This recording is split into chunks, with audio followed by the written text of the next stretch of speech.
Reminder of what's been going on in the world of football with Adam Goods.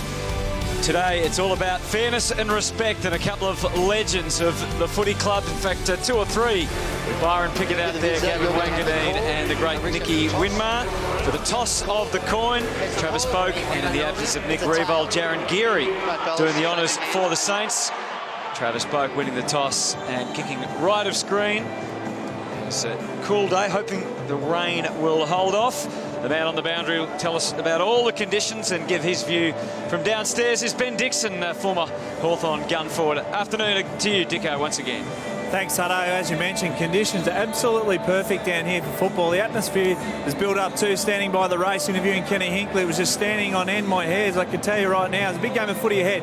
Now, Port Adelaide last year set a standard very hard to obviously replicate, but this year they've struggled a little bit. We're tracking Travis Boak here, one of their leaders. Their game was just non-existent in the first half of the year. Their last 2 weeks, they've kicked 242 points, and there's no mistaking their work rate. It's the ability on how they work to the contest. They've to put all their eggs in one basket. We know what's ahead of them for the rest of the year.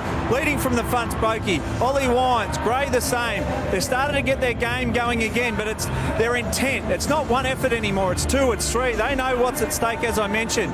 And Kenny Hinkley in the interview said, we've got to work on a defensive side of our game a little bit. But this is the A+ of their game. They can get it forward and score quickly. As you see here, defensive transition. The #1 team last year. They really got sides on the hop. But watch Travis Boak. The ground is covered. Courageous mark, the play, inside 50. And then you give your forwards a chance one-on-one as Wingard nearly takes mark of the year. That's the isolation they want up forward. It's their midfields that generate the ball, but it's their defensive side that's been lacking. As I mentioned, a couple of 100 points. It's a big game coming up here. St.Kilda will deny them because of their pressure has been nothing short of outstanding in the inroads they've made this year. But today, I think we're going to see a gun-ho Port Adelaide. It's going to be a great game.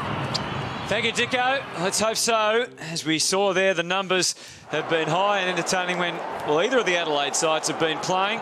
The Saints will swarm all over them. We'll see what's effective and what's not. Jack Stephen getting straight to the act, laying a big tackle on Boak to try and set the mould as far as the Saints are concerned, but Port staying ahead of the game. Boak's had a couple of touches already, and Broadbent had the honours of drilling inside 50 to Paddy Ryder. He missed out a couple of times early in the season, Matty Broadbent, but back in his very best form this last month through. Absolutely is. When he can get time and space and run through the middle of the ground, he's got a beautiful foot, beautiful leg, and chose to go short there to Paddy Ryder, who over the last 2 weeks has looked very, very dangerous in front of goal. Yeah, he certainly has, just starting to come together. 14 goals, 8. And of course, well, he was lucky apparently last week. And he's a bit unlucky there. That's a behind. I tell you what, it's amazing when players have injuries, their form drops. Now, he's had an Achilles injury for most of you, starting to get on top of it, and you can tell by the way he's jumping at the ball that he's just a lot healthier. Interesting lineup for the Saints. You can see them just lining up right up the middle of the ground and now breaking, just getting through the zone that was set by Port Adelaide. Doesn't really achieve much just yet because going to one side just allows Port Adelaide to concentrate all their resources to the one side. They're going down the line looking for probably a ball out of bounds, and this plays into Port Adelaide's hands because they've got extra numbers there. Yeah, they've got plenty of height, Port Adelaide, as well, so kicked it there to the advantage of Jack Trengove. Yeah, Broadbent, as they just pinpoint their way through the middle of the ground, they've just about affected the switch now. That's a dangerous kick. Well, it's a good kick as it turned out because it was able to hit the target, and that was Boak feeding it back outside 50, and Hartlett's kick was shut down. And here the Saints, here's their pressure. They all converge on the man with the ball, and they get rewarded. Let's see how they run their path, the Saints. It was immediate play on. They've had to just go back a little bit to buy a bit of time. And we know they're a young team. That's not the best kick. Missing Gilbert today. Their defence is actually quite experienced, Roo, with the likes of Dempster and Fisher, and until this week, Gilbert. Gary, yeah, the defence is not the issue for them. That's just a bad kick, but they can fix that up. Interesting kick from Jasper Pittard off that half-back line. Elected to ignore a couple of wider options and went long to Travis Boak. Much more dangerous, and here he is again.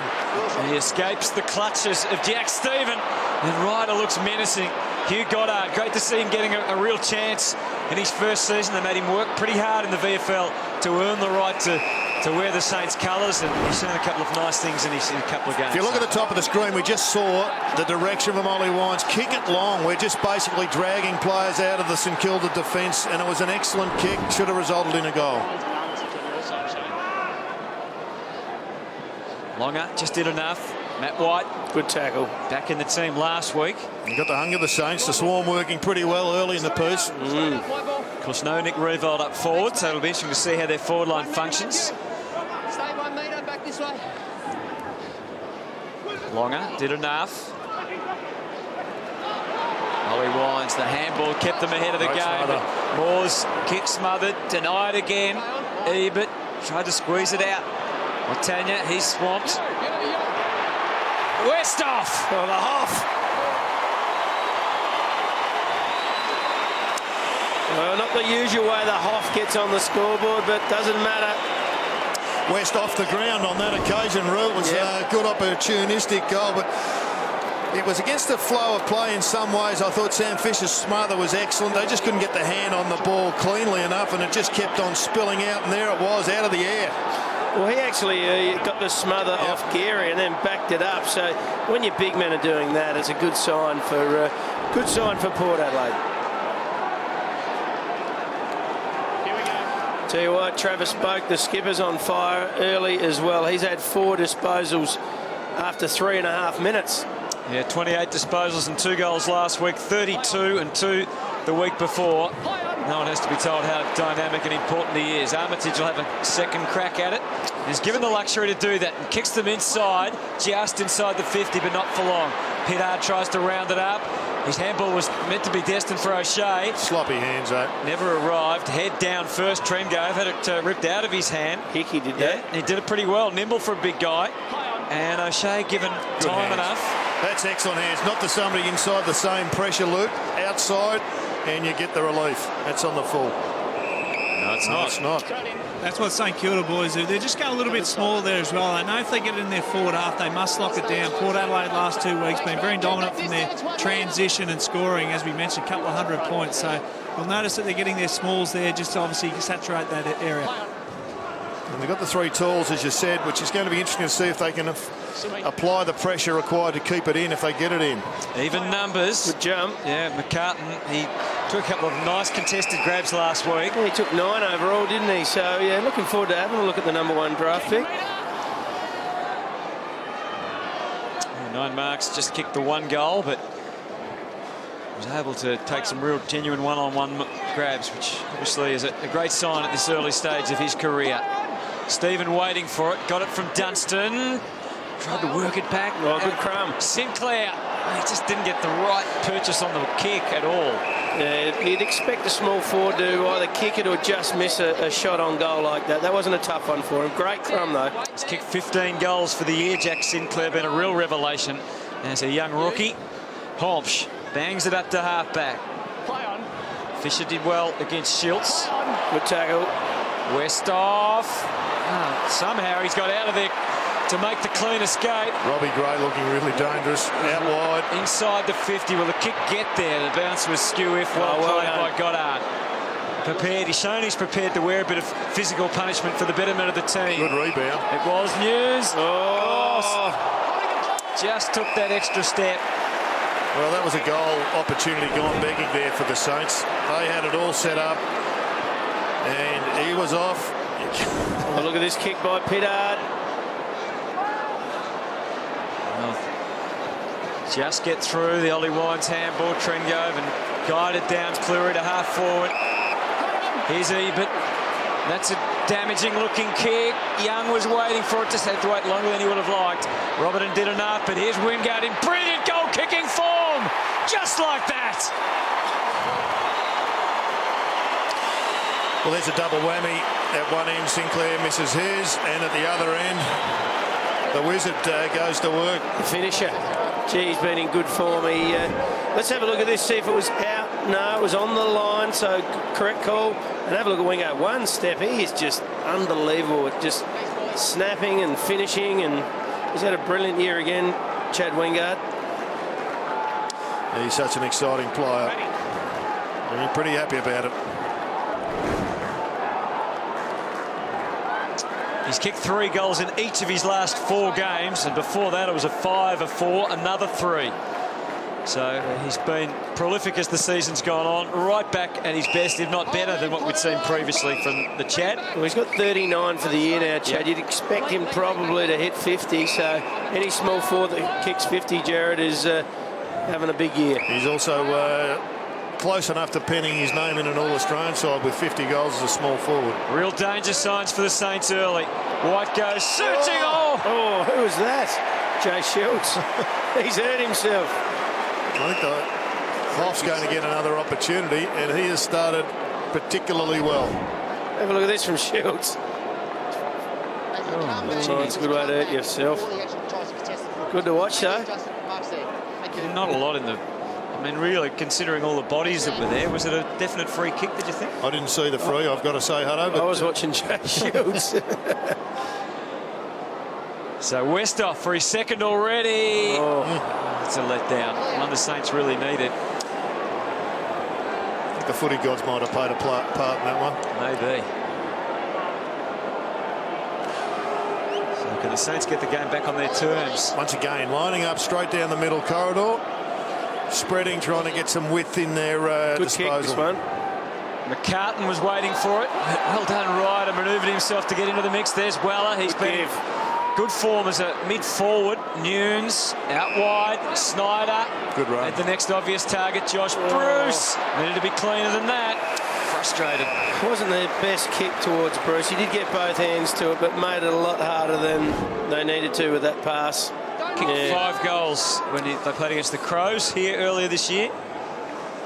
And he knows they've set this up particularly well. Dicko, like your thoughts when we get a chance for a comment on the kick-ins from St Kilda. I think Port are going to have to readjust their zone. McKenzie to Snyder to the top of the square. McCartan again. Hickey feeds it out. High bomb. Dunstan can't make it count. Not making it count. They've had their opportunities here, St Kilda, 4 inside 50s and yet to hit the score. That was the first score, yep. Yeah, and Jared, just touching on their kick-ins, you're spot on, because Port Adelaide lining up through the middle, just teasing them to go wide and just giving them easy access. They're not even defending on the outside, so they're just going to back their run in and pressure, which hasn't been evident in the last 2 weeks. Broadbent kicks in, Dempster in the air, but Sinclair helping it. Stephen went to ground. Hickey joins the party, and he's doing some good work for a big fella early. I think Ken Hinkley be really assessing that in the box. Let's have a look at this. Was it a clash of heads? No, he's dislocated his shoulder, boys, his left shoulder. Oh, no. And it's still out. He's just gone past me down into the rooms, and he's not in a lot of discomfort, but I think the doc there's just going to try and put it back in for him because it has stayed out. Ebert, he's waiting for Wingard. He's not going to... That's deliberate. Not even the wizard can get that That one. is dead set deliberate. Deliberate? Absolutely. What do you reckon he tried to kick a floater? No, he tried to kick that across the line so they can get a stoppage because there was no one to kick it to.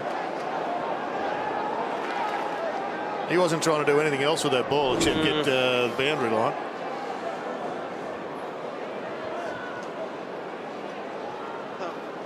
Lobie takes it down. Dunstan wears it and turned from being tackled to the tackler in the spin. Well, if Ollie Wines is out with a dislocated shoulder, he's had a broken wrist this year and a shoulder now. He's back. Hey, boys, I can just mention that he's back on the ground as we speak, and he's got his shoulder back in. He said, just strap it, as he was running past me. So you're kidding. I'm not sure that he's going to be out of the game, Root. Dempster to Fisher. Waits and eventually releases for Templeton. Again, the Saints breaking down. He hasn't had shoulder trouble before, Ollie Wines. Surely if you pop it the first time, it's... Trouble? Oh, it's massive trouble if you pop it. It was definitely out. As he ran past, it was sticking up, but I can tell you, the doc nodded his head as well when he goes, just strap it. Well, maybe he has popped it before. Maybe...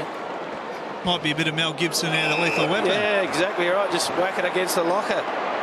Hartlett working all sorts of angles through the middle until he found what he liked out wide. Sam Gray gathers it in at half forward, tries to hit the leading Schultz. No dice that time. And then walking that fine line effectively, the Saints out of defence. Armitage back to Geary. Got to do better with the use of the ball on the way out. They do, and I think Port need to do better with their use of the ball on the way in. They've had double the inside 50s, and they just haven't made the most of a pretty dominant first quarter. Lead is 13 points. They flick it around. Young.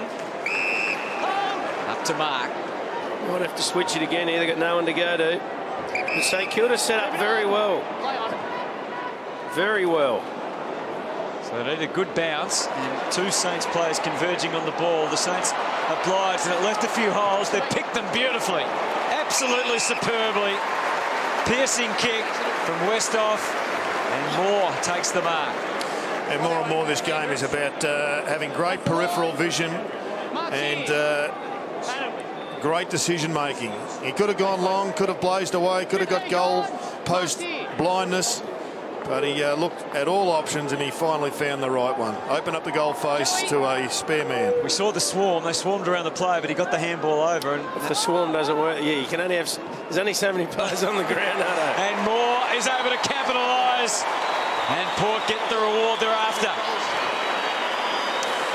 More like it now, I think, as a reflection of their dominance. They've been a lot cleaner. They've won some good ball at stoppages, and this is a really impressive start by Port Adelaide. You'll just see here how they work the numbers. Look at the numbers there from St Kilda, stopping the switch. They actually forced them to go down the ground, missed the target there, but three players went there. Great handball over the top, and then it opens it up there for Ebert to the Hoff. Problem there was two went to one and allowed the handball over the top.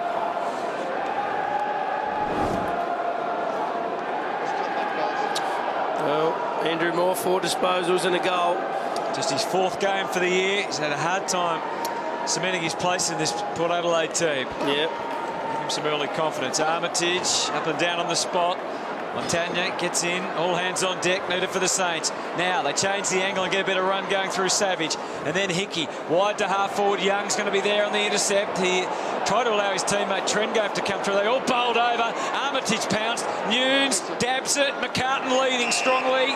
Thought about chipping it straight away, but he's going to go back, take the responsibility and have a shot for goal. Well, Hickey gave them a chance to get it back, kicked it to no one, and Port Adelaide really just had poor communication. 3 defenders really marked it up and has given St Kilda another opportunity, and McCartan gets a chance to get on the board here at the Portress. So Paddy McCartan, just his 5th game, has 2 goals, 2 in his AFL career so far. He's teasing that right post. It hangs on and then just drifts across for a behind. Ollie Wines, boys, just come back on the ground. He's on the wing as we speak, heavily strapped left shoulder. But as I mentioned, when he was running down to the rooms, he didn't look in any discomfort. So I don't know if it's a regular occurrence for him, but he looks pretty right and ready to go here. See if you can find out, Dicko, because I think it would have to be. It's a push out. Young steals the advantage. Wading his way through. No one else on his teammate was on the same wavelength. That's the old hospital handball. That's playing on when you don't know where you're going. Webster guided the pass to half forward. But that's what Port Adelaide do, Jared. They play high-risk footy, and it comes off sometimes, and other times it looks a bit silly. Hickey had a size mismatch down there on O'Shea. It was ignored. Went short instead to Geary, leading the team today. He eventually pumps it into the square. Hickey and Bruce both fell down. Port fought amongst themselves. There's no such thing as deliberate behind anymore. There isn't, is there? Through for a behind. If they want to make it harder, they're going to have to change that rule if they want to. One thing that's been evident in the last 5 minutes, boys, is St Kilda's ability to not let them play on from marks. Port Adelaide #1 on the comp, and they've just slowly gone at the receiver. We know in general play that's fine, but when they mark the ball to go to a receiver, they've just got that area of the ground covered at the moment. They're set up for the big switch. We've got extra players on the other side of the ground. Ignores it, goes down the line instead. To Moore, from Moore to Ryder. Boak did enough, the hands again keeps them ahead of the game. Wines trying to guide for Schultz. Saints knew where it was going but couldn't stop. Quick flick, Gray, Boak inside 50. Westhoff's coming again. Good footy, very good. Got to go back and kick at the half. He missed one he should have kicked. Kicked the first one when he probably shouldn't have, so might be about equal. Great ball movement by Port Adelaide on that occasion. Justin Westhoff with 16 goals, 10 for the season, so a goal a game until today. And then he's missed one to the left and as well as one to the right. But it's about ball movement. and they've been courageous and exciting most of the time, Port Adelaide, and they're hitting targets, and Ken Hinkley will be pretty thrilled. Alan Richardson's got some issues. Now, what are they going to do here, Dicko? Do you see any? They are starting to widen up their zone. Yeah, they've opened up the corridor. That's just a bit of a teasing tactic. At least they're on the defensive side now, so one thing that they've just addressed from this kick in. They've had 18 marks, Port. St Kilda have had just 7. One thing they can do, Jared, I think St Kilda need to slide a winger down, especially from backline transition. Well, they're deep again, pressing with Westhoff. It gets out the back and over the line and out of bounds. Hard to get marks, Hutto, when you're not kicking very well. St Kilda, only 1 in 2 kicks are hitting the target, so Port Adelaide, 3 out of 4 are hitting the target. Well, Ryder just drifted over the top of Longer. Gee, how do you get rid of that? Moore down to Gray, knew the first wasn't going to work. Had to go up the second, then flicked it up for Reed, but Savage going to get a free, I think. Shane Savage, former Hawk. Hold there, please. Part of the McAvoy deal, that one, Yep. wasn't it? Your ball. Out to half back. Now Armitage just got his balance when he needed. His 7th disposal coming up. Getting better and better, it seems. It's been a gradual improvement, and then really accelerated in his number of disposals per game, and even his efficiency improving in the last couple of years. Another Ollie Wines update, boys. He's actually off the ground again, and they've cut the tape off. So he was just saying that he can't actually swing his arm and turn. So I'm not sure what decision they're going to make on him. This is Goddard. Build up more patience from the Saints this time. Trying to use the width of the ground. Jack Stephen. Good pressure by Port, though. They've held them up at each kick. Means it's a testing kick now for Stephen. Goes down the line. He had Longer on his sides. Hickey both get there, the 2 ruckmen, but now the sweeping job done by Port. White contained for the moment, but gets the kick away, and that should favour Westhoff. Manhandled. Good pressure by Sinclair, though, to make him go back. It was a mongrel kick.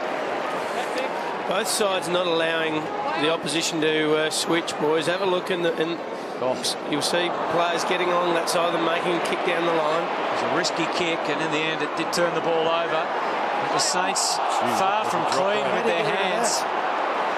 Wingard deep again. Schultz is coming for this one, and Gray was perfectly positioned, and his kick, it might not have enough juice on it. It doesn't.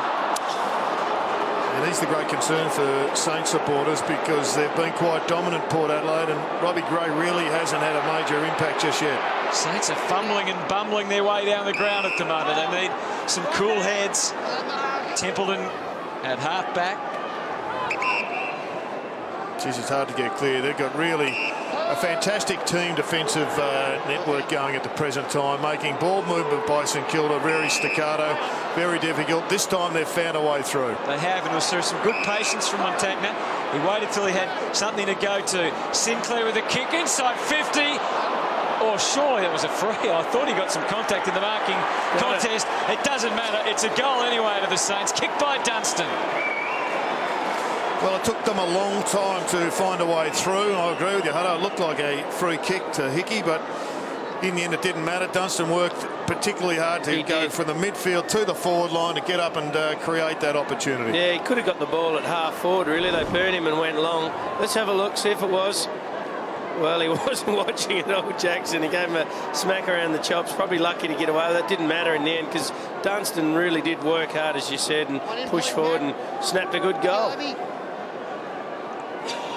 Another update from you, Dicko, on Ollie. Yeah, he's just gone back down into the rooms. They're not actually taping him, so they're just assessing him again. He struggled to lift his arm up, but I just said on turning, running, that was his most difficult. So I'm not sure what they're going to do. I think they may have to sub him out. The centre bounce barely bounced above the ruckman's head that time. Well, if you're at Port Adelaide, I don't know if you'd want to be risking Ollie Wines' future with a dicey shoulder too much. Certainly made sure the umpire saw that one. Adam Schneider, he's got an outlet in Armitage. So the goal will give the Saints some confidence. The margin only 12 points. They're on the move here. Armitage, well, a very aggressive kick. Oh, Hartlett has dumped him after the kick. And that has cost them big time, because it was coming back. It was a good defensive mark by Port.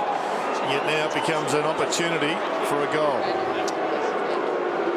I don't know if there was much in it or not. I was looking down the field, Jared, to be honest. Same here. So it's McKenzie who has the shot coming up. Daniel McKenzie. Macca. Hasn't kicked a goal, hasn't scored for the Saints in his 5 AFL games. That, you think, is about to change. Will it be a goal or behind or maybe none of the above? He still hasn't scored, Macca. Yeah, got a bit of swing on that, Macca. Let's have a look at Hartlett. Was there much in it? Oh, I don't know if you want 50 for that, but I know you shouldn't do it, but... Rue, to answer your question, are they going to risk him again? They are. Ollie Wines is getting taped again to come back out on the field. So Cleary climbs for the half-back flank. Ryder came late to climb over the top of Big Tom Hickey. And we saw the result. Hugh Goddard bounds back with Paddy Ryder. Just 18 years of age, Hugh Goddard. Got the bookends with Goddard and McCartan. Hutto? Yeah, absolutely. They just probably need to add to their midfield. Montana, the old veteran. Oh, on the line. Hartlett. Read it well. They're just starting to win a couple of clearances in space here now, St Kilda, and they need to knuckle down a little bit, Port Adelaide, or they'll give away all their good work. Westhoff seemed to have that one covered in flight. Robin did well, diligent enough. He missed an opportunity there. That was just pretty well a straightforward tap. He had the player at his feet ready to roll. A poke in the eye there, the Hoff. Sam Gray would have been disappointed. He was off. So 3.5 minutes remaining in this opening term. The ball gets out, which is dangerous for St Kilda. Sam Gray to half forward. Fisher well placed though. In the middle, lots of options. He dragged it across. Geary turned around just at the right time. It wasn't looking too flash until then. The handball is okay for Dempster. Guiding kick. Well, not quite. Fierce tackling in the back. No, holding the ball. Gee, it was a quick whistle. He'd blown the whistle before. Sometimes they blow it as quick as that because it went up in the air. Other times they wait about 3 or 4 seconds. So hard to read. Nunes was caught under all of that. Matty White. Well, it all started because Sam Fisher kept watching the ball. Yeah. And his teammate Joe Schultz started running back towards goal. He's one of the best. He's been a great defender for a long time, Sam. Good to see him back playing good footy too. Dempster into that pocket. Happy enough for the ball to be worked over the boundary line and out of bounds. Communication between the big fellas. Let's see how well they work together today, Longer and Hickey. Can they both be in this same St Kilda team? Lobe got it down. Montagna's getting busy. Nunes to the square. Bruce outnumbered. McKenzie lays the tackle. Hartlett just escaped it, and there's another walk through. It's interesting that last controversial prior opportunity decision. I was interested to hear you talking to Nathan Buckley on the weekend. Hutto, on the basis of that decision, it looks like prior opportunity has already been taken away. Yeah, he's keen, as Dermot is, for prior opportunity perhaps to be abandoned. And Justin Westhoff, boys, down here, we saw he got that poke in the eye. He's actually in a bit of discomfort down here, and he started the game so well, so a bit of issue down here on the Port bench. Need for both. Inside for Schultz. He's got that. The positive, I guess, for St Kilda is he's marked it on a pretty tough angle. We know at his best, though, Jay Schultz's superb kick for goal. Looking for positives. They're a better side with Jake Need in this Port Adelaide side. Bit extra speed, yep. Makes good decisions. Angus Monfrey's omitted. An experienced player that he is. He usually has a defensive forward role. Got a little bit of an Achilles, and they're going to rest him. Didn't play yesterday either, Hutto, so freshen him up a bit. Yeah. I'm sure he'll get back into the team. But Jay Schultz outside the right-hand post here, boys. Big, hard right wind coming off this one. It's interesting, Dicko. Everybody's lined up ready to protect the kick-in if, in fact, it comes. Yeah. And it's not coming. What about that from Jay Schultz? He's kicked 3 goals in each of these last couple of games. He dried up a bit before then. Jay Schultz had only kicked 3 goals in 4 weeks, but that's a great start for him. Let's have a look at how he gets free. He's in the bottom left-hand corner. Just keep an eye on him. There's Jakey Need breaking the lines. Great little kick there to Travis Boak. Runs towards goal and then just a little bit of a curve back. Gets that all-important metre, and that's all you need if the player up the field just puts it out to your advantage side. He wouldn't mind going for marks against Montagna all day, though, I don't think, would he? He's obviously not his direct opponent there. Yeah, helps a little bit, doesn't it? Here's Ollie returning Dicko down there.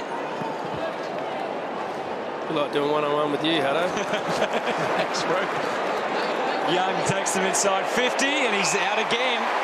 Almost the same spot. He's not paying much respect to Lee Montagno, I don't think, Drew. Well, they'd want to tighten up. Some of those free balls coming out of centre clearances for Port Adelaide are making life very difficult for their defenders. He's had a sider. Can he go back and double up? Give them a very handy margin. Quarter time. It's be touch and go. It was touched, I reckon. Oh, right on the line. Billy. Big Billy. Good work from Billy. He had to get round Paddy Ryder's body. He was doing his best to back. Oh, well done, right on the line. Yeah. Bring the ball now, please. Shows how important it is as a forward to get back there and just block the run or try and just get that little bit in the way.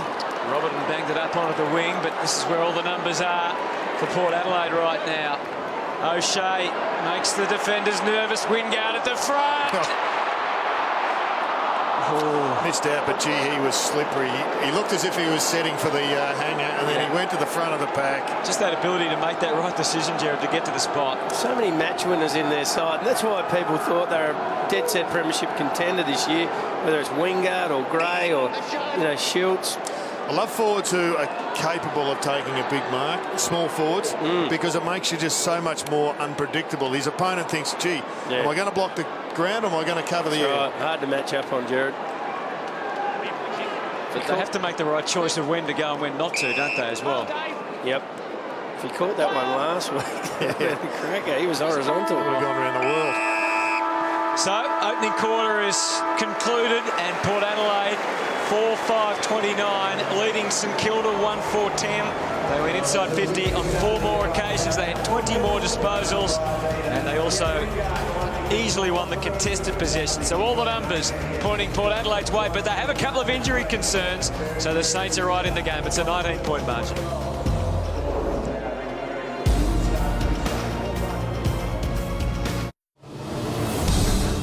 Well, Ollie Wines is still only 20 years of age, but the young warrior has stamped his physical nature and showed everyone in the footy world what a tough man he is. He's been tested today, a dislocated shoulder, it seems, in the opening quarter.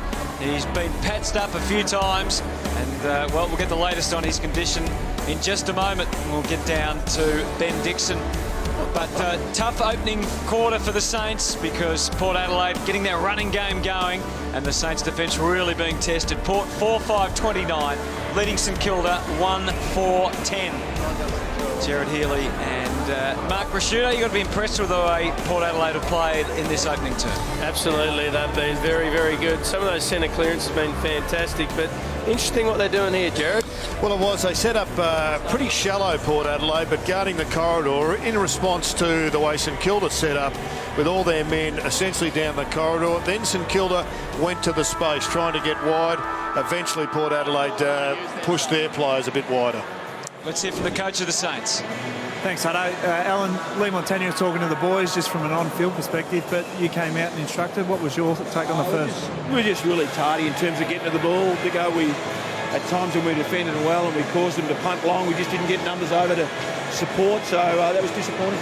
Took a while in the defensive transition, but you started to get a little bit of width and a bit of play there. Yeah, we got some opportunities. We had 12 entries. We had 7 shots on goal if you include 2 on the full, so we're getting a look, but we just got to get better defensively. Thanks, Alan, for your time. And boys, just to let you know about the sub, Ollie Wine's got the red vest on as we speak, so Sam Colquhoun is into the game now for Port Adelaide. I think that's a smart idea. When you've got a player that's going to play for the next 10, 12 years, you don't want to have a dicey shoulder when you don't need it. So, strong as he is, that's a smart decision. Yeah, you've got to think long term, and the doctors would have been considering all of that. It allows Robbie Gray, I think, an opportunity to get more midfield time. But if you were a Saint and you're out in the ground and you saw Ollie Wines already in the sub-vest, that would just say, OK, we're still in this, we're a big chance, let's get cracking. Well, they only laid 10 tackles in the first quarter, the Saints. They'll be wanting to lift that. Charging off centre-half back is Geary. Suddenly they're at centre-half forward. Ball carrying with the breeze. A fraction there, perhaps. Homps Stretching them wide with Hartlett now, Gray. Already 2 possessions since he's gone midfield. Had 10 in the first quarter, Hartlett. Didn't do Hobbs many favours there. Good pressure here from the Saints. This would be more like it according to Alan Richardson. Get the swarm going a bit, Jared. Holding the ball. Well, that's their brand. That's what's been, I guess, underpinned most of their victories. It's just this capacity to win the ball back and get enough opportunities inside the forward 50. Clearly without Rewald and Jack Loney, they're down a little bit of polish, or a lot of polish, in that forward half. She was a real standoff in there. No one could get there. Weller, who's proved a small goal kicker of recent times, misses a golden opportunity. That was golden. That should have been a goal. But, gee, they've missed a few. They're 1-5 now as well. So It's been a great pickup, though, Matt Weller. Oh, he's a hard unit. He was tagging, but he's given that up in recent times and become a goal kicker for them. I'll tell you what was of concern there. I mean, there was just no energy from Port Adelaide. It's not a one-quarter game. They're going to have to turn on because they're off at the moment. Dempster trying to claim the mark. Well, if they drop off a little bit, you know St Kilda are going to fire up a little bit, because the way they play, and you're calling it the swarm when they go at the player, if you don't actually get there and affect the play, there's obviously loose players behind you. So it's a bit of Russian roulette. Well, that was extraordinary, just the amount of players from Port Adelaide just stationary while someone waltzed in for a goal, a shot at goal.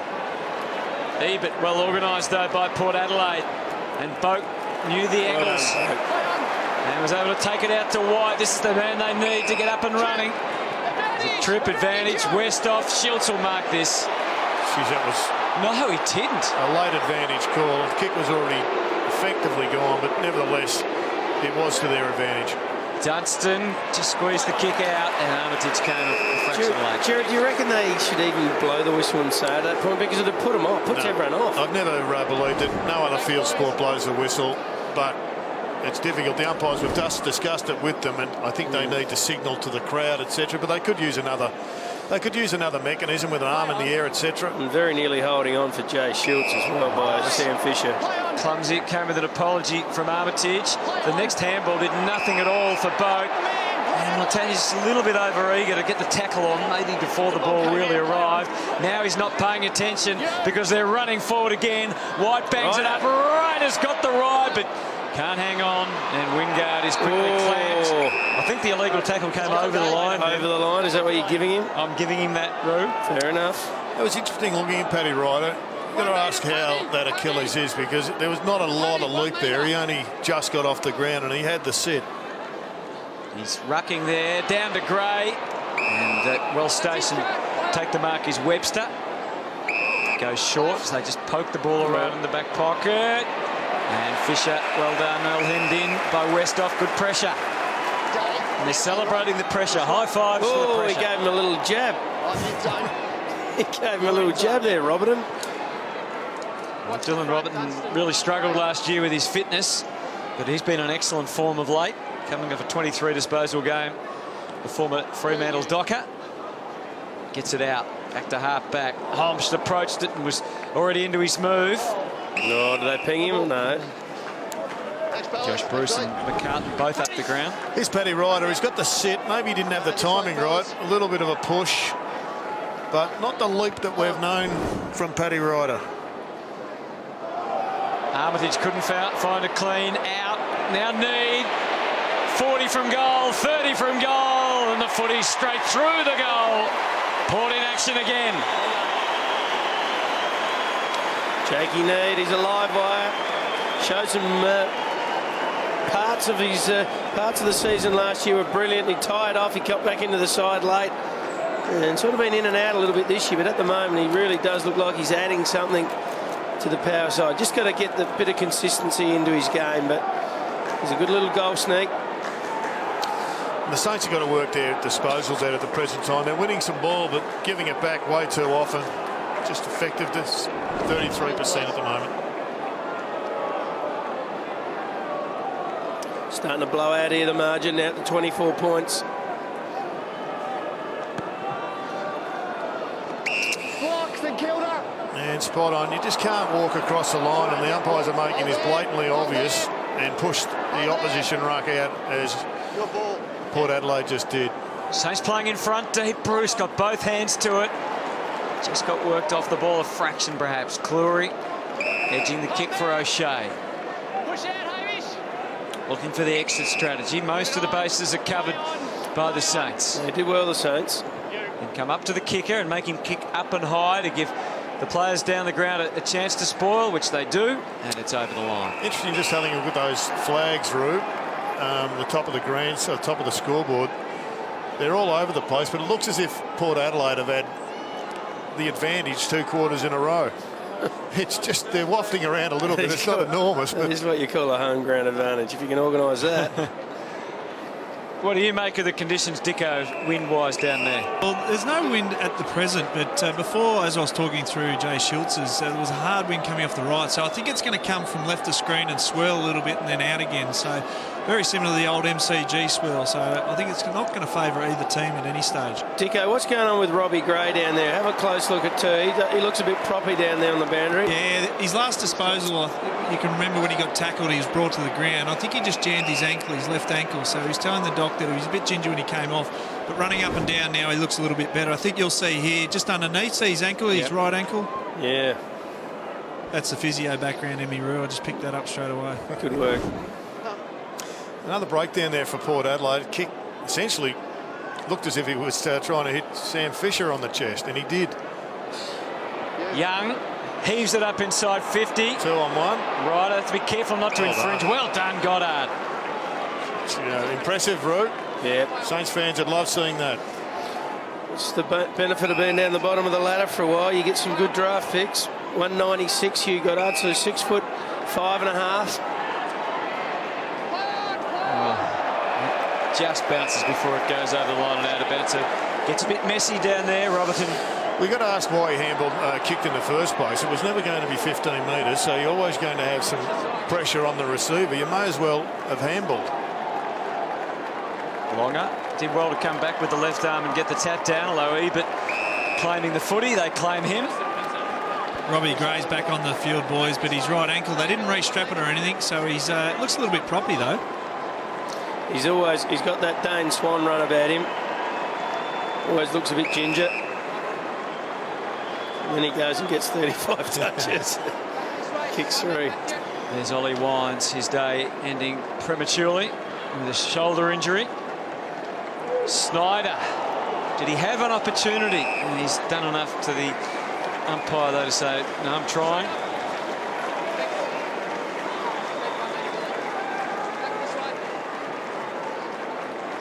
Oh, Ryder, he knew exactly where he wanted to hit that. Gray had to make do, and he's kicked it out on the full. It's good pressure from the Saints. I don't think there's too many problems in their pressure skills at the present time, but they're just struggling to get the ball inside their forward 50.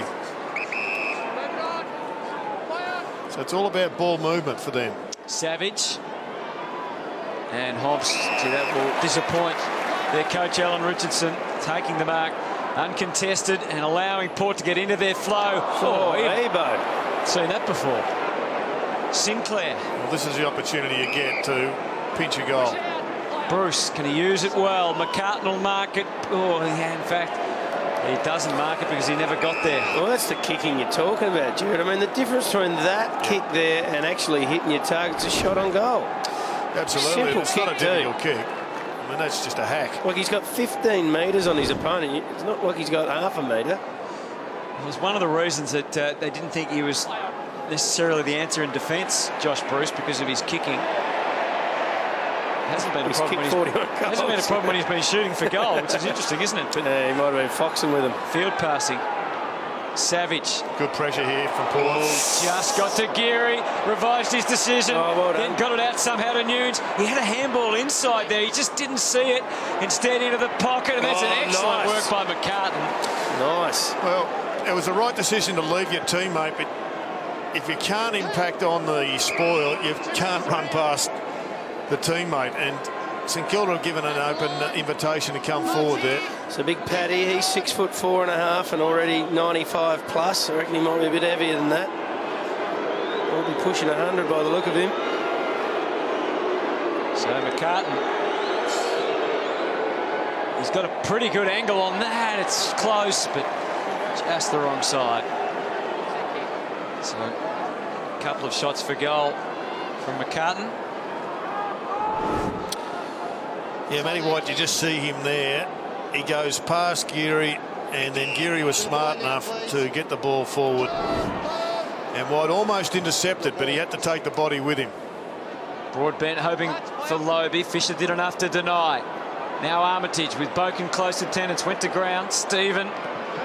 They are the linchpins of their on-ball brigade. McCartan not in best position that time. And O'Shea not once but twice did the diligent thing and gets the plaudits from his teammates. As Broadbent looking to bring it back in as quick as he can. They've kicked 1-7, the Saints. McCartan with a couple of behinds. And Porter on 5-5. So the margin stands at 22. Some real uncertainty in the mind of Matthew Broadbent before he settles on the outer side. Paddy Ryder and Lobie. So he went where the height was. Goddard did enough to get it through. And now Stephen running towards goal. Sinclair it was, shut down by Broadbent. Back to the wing. Dempster trying to track it down. The ball bouncing every which way. Completely cruel, but he had the good backup. And they'll get away with it. Good hard run here. Geary, short, and finds Nunes.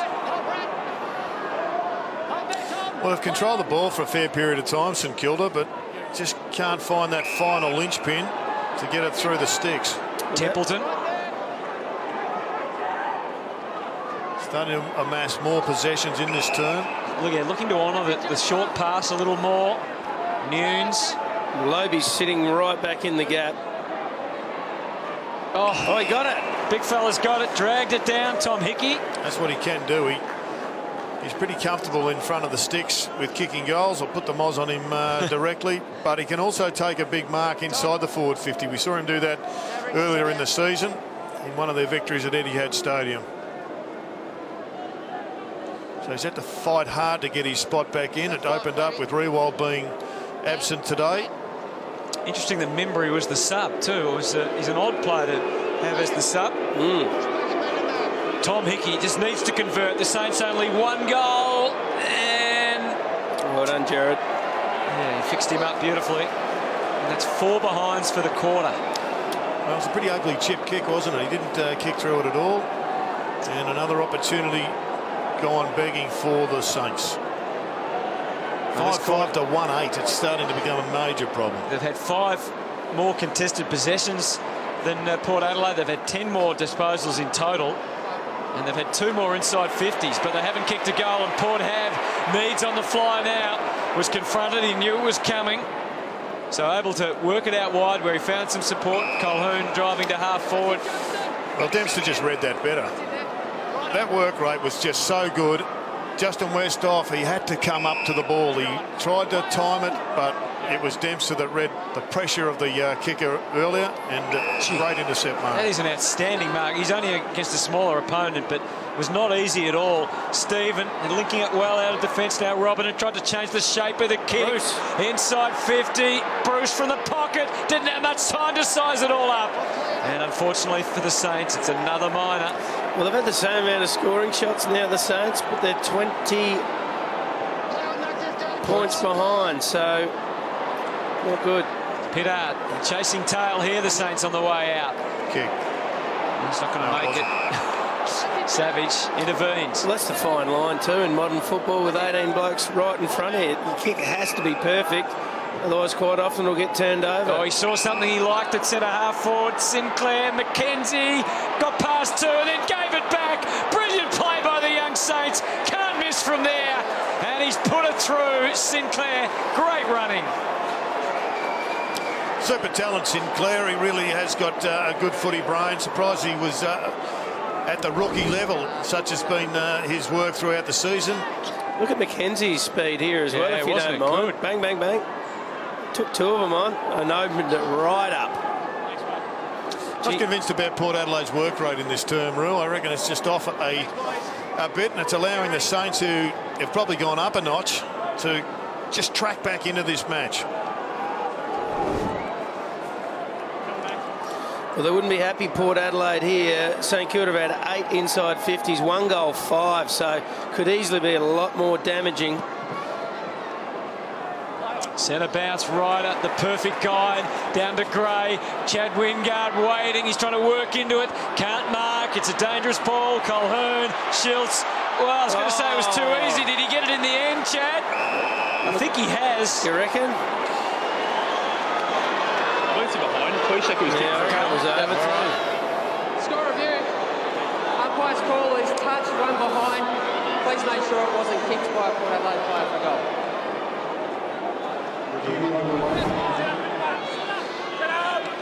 Oh, goal.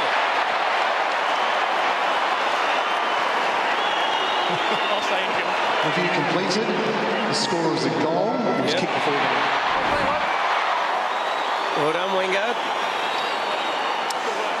Well, that's terrific innovation. That's why we've got the goal review, because it did look to the naked eye that it was perhaps across the line. The umpire thought it was across the line, and the cameras would have always told it was across the line. So it's just good to have it on the record. Oh, Hutto doesn't get it wrong too often, Jared. I must apologise there. I'm surprised you challenged him, bro. Yes, should have known better. Clearly from square leg, that was LBW, wasn't it?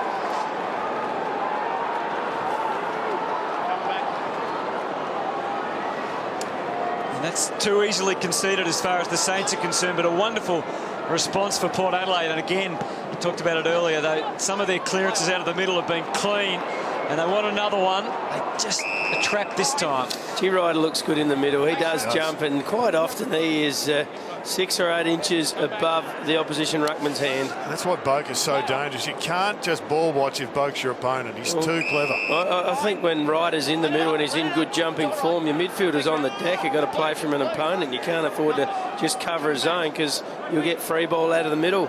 Boak wasn't impressed with the Dunstan tackle. Oh, they hand it straight back. Young, hurried kick, Gray. Wasn't his finest, Gray. He's usually better than that. McKenzie touching it to ground. He was loath to kick until something came, and that something was Geary. Challenging kick, though. Cleary did well, knew where the ball was, knew where his opponent was, and was able to manipulate the situation to his advantage.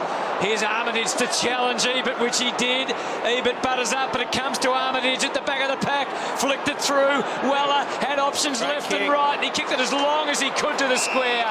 And it's in safe hands with Lee Montagna.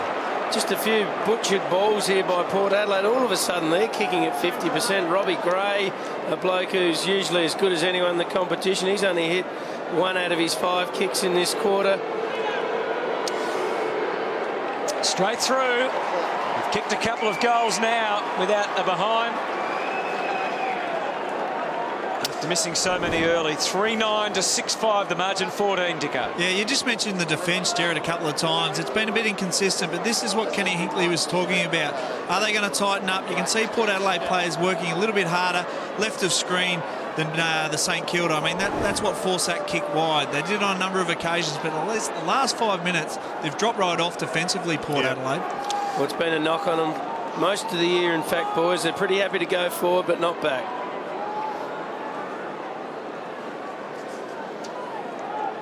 Margin 14. Let's watch Ryder here, boys. Slightly favoured by the bounce. And down to Boak. Oh, through Sam Gray's hands. Had to try and redress the situation himself. He couldn't, though. Armitage using Sinclair. And now Geary off hard back. Oh. Don't try that at home. No, fair to say there's a bit of fortune involved. Montagna lost his footing. Well, that's a throw, basically, from Savage. Got the numbers here, Port. They're getting the jitters here, the Saints, because Port are trying to beat them at their own game. They're swarming forward. Boak, steadying influence, guiding kick to a calm Wingard. And they'll be disappointed when they look back at that passage of play, the Saints. I think both sides overcooking it a little bit. Port Adelaide still not at their very best in the heat, but they did better than St. Kilda there, and this was the smartest of them all. So Wingard, we mentioned earlier, his consistency at goal in the past couple of months. For his 40th goal of the season, Chad Wingard trots on in and threads the needle there. It's back to 20 points. And you track it back, Roo, and we've made this point a couple of times. Ryder's into the ruck and his hands are excellent. Travis Boak has been the recipient on more than one occasion. And even one of the ones they turned over, it was in the hands of Boak. They've just got to, I think, be a little bit more accountable in there at the moment, St Kilda, if they're to maintain a competitive edge in this match. Good pressure from the captain. Wingard's third goal has put Adelaide back to a 20-point margin. So we're in red time. I like that.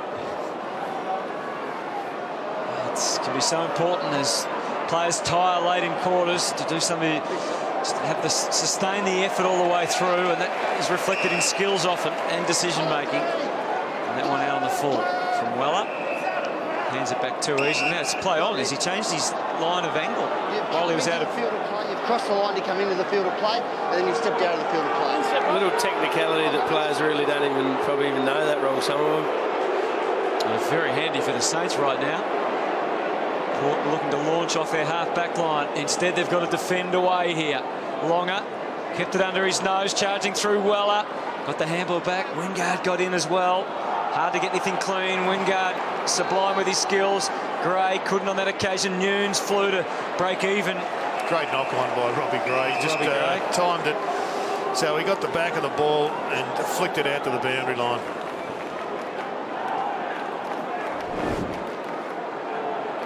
Martin stands at 20. Young hacking it forward. Moore and Geary.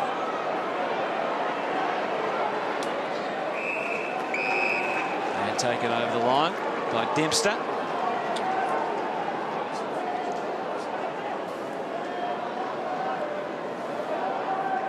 Chad Wingard, the only multiple goal kicker on the ground today with 3. Tap. Yeah, you can see what he was trying to do. Armitage could also see it and intervene, and a guiding kick into the middle of the ground is effective for the Saints. McCartan's on. Templeton trying to find him. He holds his ground well. Sinclair gets to the right spot. Shared it with Snyder. Tried to sum it up quickly off the left. Maybe another pass was on for him, but it's a behind. 3 goals 10. He's a big target for him, big Paddy McCartan. Doesn't have to mark it like he did on that occasion. He just brought it down to the front for the Crummers. Predictable spot, and that's all you want as a small forward. The kick could have been better, could have been more to the advantage side. Kick just get over the outstretched hands of Hickey. Colhoun, he's gone the umpire. Oh no! Oh, he's giving him 50 for I McCartan. thought he was going to give a free kick against him. Kicking him in the head. Had a Falcon 50. Oh no, he fended it off beautifully. Well played.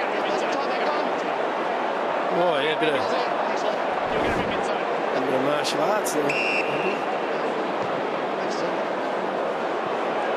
Schultz giving away the free.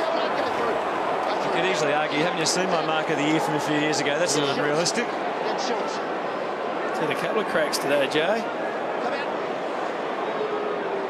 Hopefully Shane McInerney not a little bit fuzzy in the head after copping that kick. A delayed concussion. Put him off for 20. Savage down the line. Bruce commanding in the air that time. His fight work was okay. Montagna helped out. Armitage had his arm clipped. Now Tom Hickey's got a problem. He did well, actually. He didn't just shovel it out. He kept it inside, and they get an opportunity. Umpire said it came out. I'm not sure that it really did, but anyway. Saints have got a spare very deep. So they've got to go round that spare. This is smart play. Boak, the spare should come into play right now. Wasn't that smart from the skipper. That's He was 50. under pressure, but He was trying to protect that little sideways kick, but it now takes Goddard to where he can kick it to within 40 metres or so of goal if he so chooses. They've got an extra back, Port, or 2. But he still asks his forward to come up and take the mark. McCartan and Hickey were both in the mix. Here's Hickey just trying to get it out, or maybe just keep it in fact. Colhoun. That's poor play from the Saints. They needed to push back harder there and support. Geary did well just to hold up the progress. Colhoun, though, came and came again. Now Pork, and they swing into action. Matty White just buying a bit of time. He's kicked it as high as he can, hoping that Ryder will get there. An uncomfortable moment or two out there for Dempster. where's the ball gone? Yeah, they both lost it. Everyone's getting a bit tired, aren't they? They are. You can see both sides starting to labour as we get close to the half-time break. Armitage was able to find his man, Geary, and now Dunstan. Again, a gradual build-up, left foot kick. Hickey's there. Oh, Bruce! Oh, smashed each other. Gone. That's holding the ball, but saw boys further afield. Billy Longer, Big Billy, taking a long time to get up. McCartan had a one-on-one. He's pleading for them to kick it to him. They've missed the chance now. That's all the forwards want. Hutto, one-on-one. Well, he's on young Cleary, who's not exactly, you know, an experienced player. He's only 21 years of age himself. Well done, Homsch. Captured it, but his handball was less than clean. Good play, Hartlett. He knew exactly what he wanted to do. And now they can swing into action off half-back. Calhoun's getting busy. Low kick to the wing is a good one. Well done to Paddy Ryder too. He read the situation superbly. It was a 2-on-1, so he pushed hard forward. Good kick too. Cut the angle to Westhoff. Schultz is in prime position. Robertson had to throw his body at it, and he knew it. Dunstan, he won't back down, but he didn't hang on to the footy. And White will kick a goal. Yes, he will. Wraps it across his body for a major. A bit of a comedy of errors there, Jared. There's nothing sexy about that footy. No, it was pretty poor in reality. The kick coming in was poor. Jay nearly gave away a free for hold on. There was a fumble from Dunstan. I think Schultz should have come at the ball. No one wants to lead at the player anymore. Everyone, if you're going to lose nearly it, a wants to free. turn it over up board. Finally, the handball was smart. And Port Adelaide get a cheapie on the siren.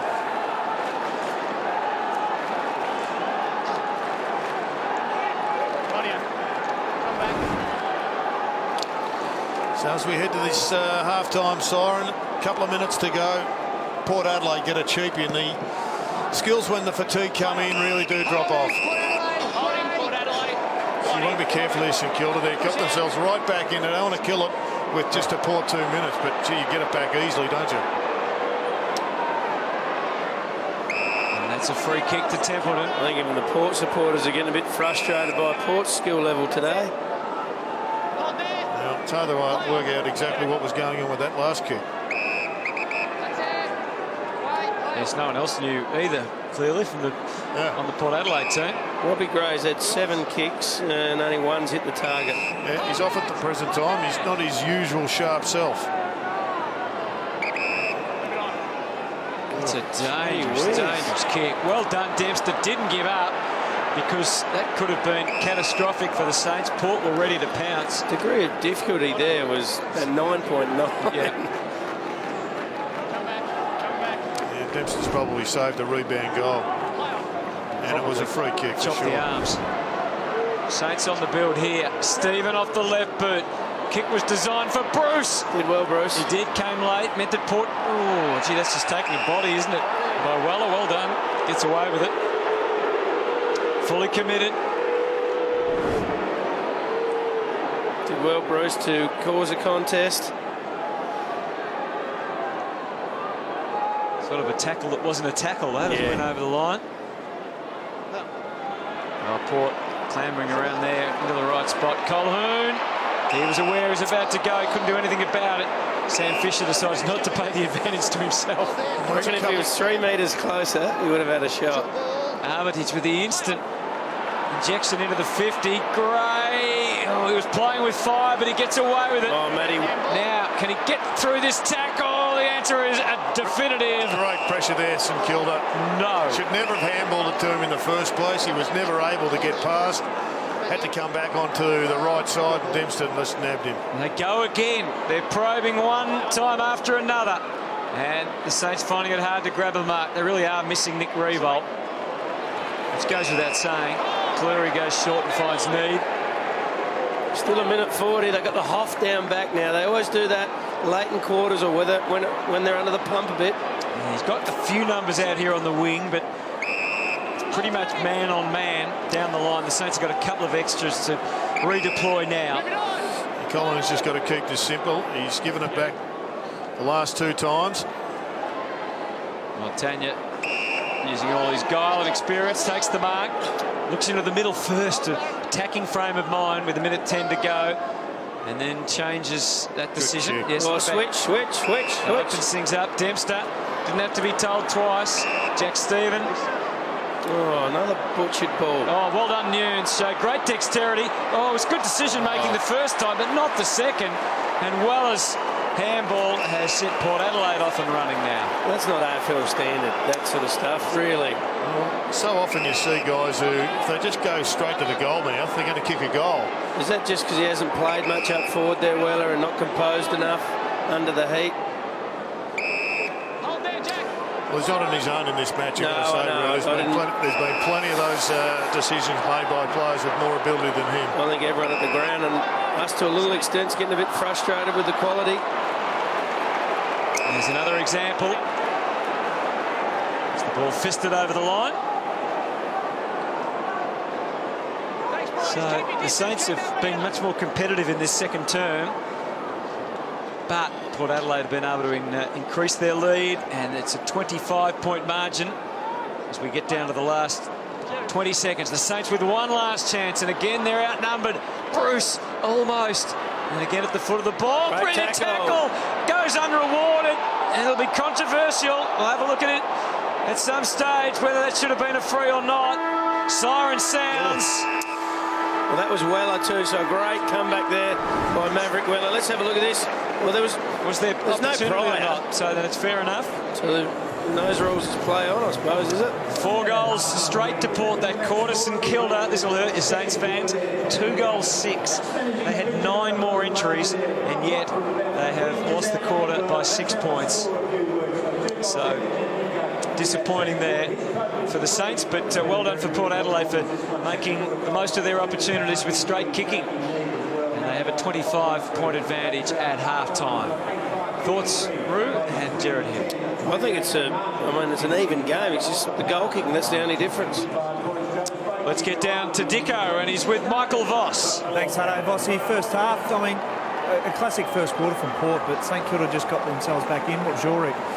Oh, well, they got back in. We just overused the footy in our back half, and we just got to keep it a bit simpler and try and find a mark. They bring pretty good pressure, so we've got to recognise that, respect what the opposition brings, and then play off it from there. And have you read the defence side of things? We spoke to Kenny before the game. He said offence is fine, but we need a little bit of D in our game. Well, I think at the moment, we've got the scoreboard there, so they've kicked 3 goals, so they have plenty of shots, 3-10. So, yeah, look, we'd like to improve it, that's for sure, but to keep them to 3 goals is pretty good. We've just got to keep nipping away at the scoreboard. And you know what a worry is all about? Ollie Wines dislocated shoulder and actually came back on the field. Smart move to get in the game out. Yeah, and we've just got to be really careful there. Obviously, it popped out again, so we just need to be really careful there. We've obviously activated the sub, and we've got other guys that have just got to do the job now. And on a lot of note to finish, Red Round, you've been noted as the best redhead to ever play the game. How's that feel? Well, it's a great honour, as you can see. Dicko is fantastic, but look, I wouldn't mind a bit of redhead aggression in the second half. So we'll see how we go, mate. Good on you, Vossy. Thanks, mate. Thank you, Dicko. Well, Port Adelaide have the advantage. It's a 25-point margin as we speak at halftime. Back to talk about it some more right after this.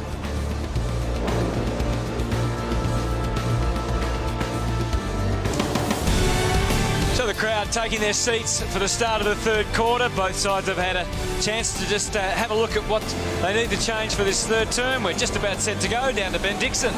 Thanks, Hutto. I just want to touch on Port Adelaide. We mentioned before the game their ability to obviously score, but St Kilda have had all the play. It's been in their forward half. The time in possession, they're dominating. But this is what Port Adelaide do. You can see Jay Schiltz just controlling the centre of the ground as the high half forward or the high forward. But St Kilda, we talked about their swarm. They've been very good at their pressure. But once Port Adelaide have got that ball, you've got to be able to defend well. You've got to be able to break down that swarm and get out and defend it hard. You'll see his pattern. He's gone lateral. He's on half diagonal, and they just know they're so well, these forwards. Just does a little hook lead. No pressure on him whatsoever, body contact or anything like that. So Port Adelaide have had their opportunities. As I said, out the back, they've got a few. But Chad Wingard, this guy's on fire. 3 goals in the first half. And I can tell you, 8 consecutive times he's kicked 3 goals. So I'm sure they're going to do a little job on that small forward in this half of footy. Nice work, Dicko. I think as much as anything, though, it's what happens inside St Kilda's forward 50 that will determine this match. In the last quarter, they had 18 inside 50s for 2 goals, 6.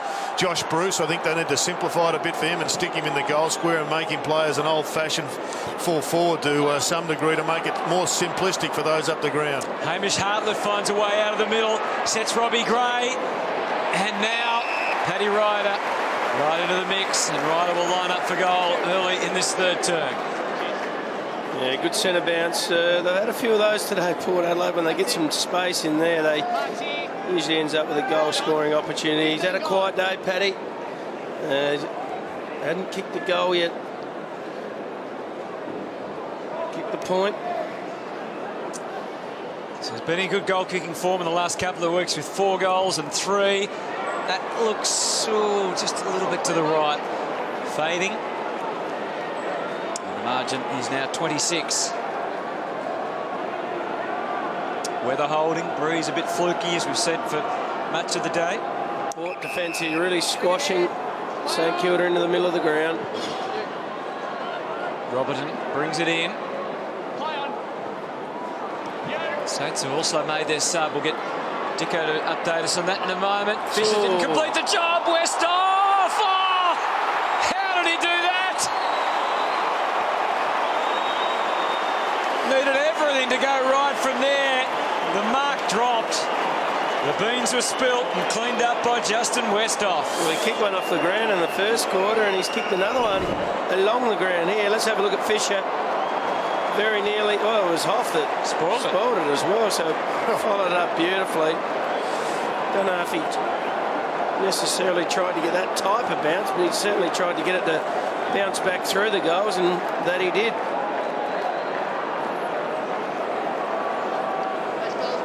He's capable of so much, isn't he, Justin Westhoff? When he's up and running, Port Adelaide are so dangerous. Well, now he's coming up on the wing, the Hoff.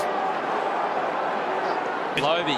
As you mentioned just quickly, I know the St Kilda sub's been made. Timmy Membry's into the game, just about to lay that tackle in. Billy Longer's out, subbed out. Did you think there was is there an injury for Longer? We did seem a bit worse for her at one stage of the second quarter, or is it a tactical thing, Dicko, do you reckon? Tactically, I think it makes sense because he wasn't obviously making any impact in the ruck, but they need a little bit of run and hardness around the ground. I reckon the fact that, as you said earlier, Membry's an unusual choice for the sub suggests that there is probably a bit of tactics involved. As if it was a preordained move. What's Bokey doing down here, boys? Cut one in the eye. Yep. What did he change his name to, Jared? No, still Boke. Lobe. Wasn't deliberate by Stephen, but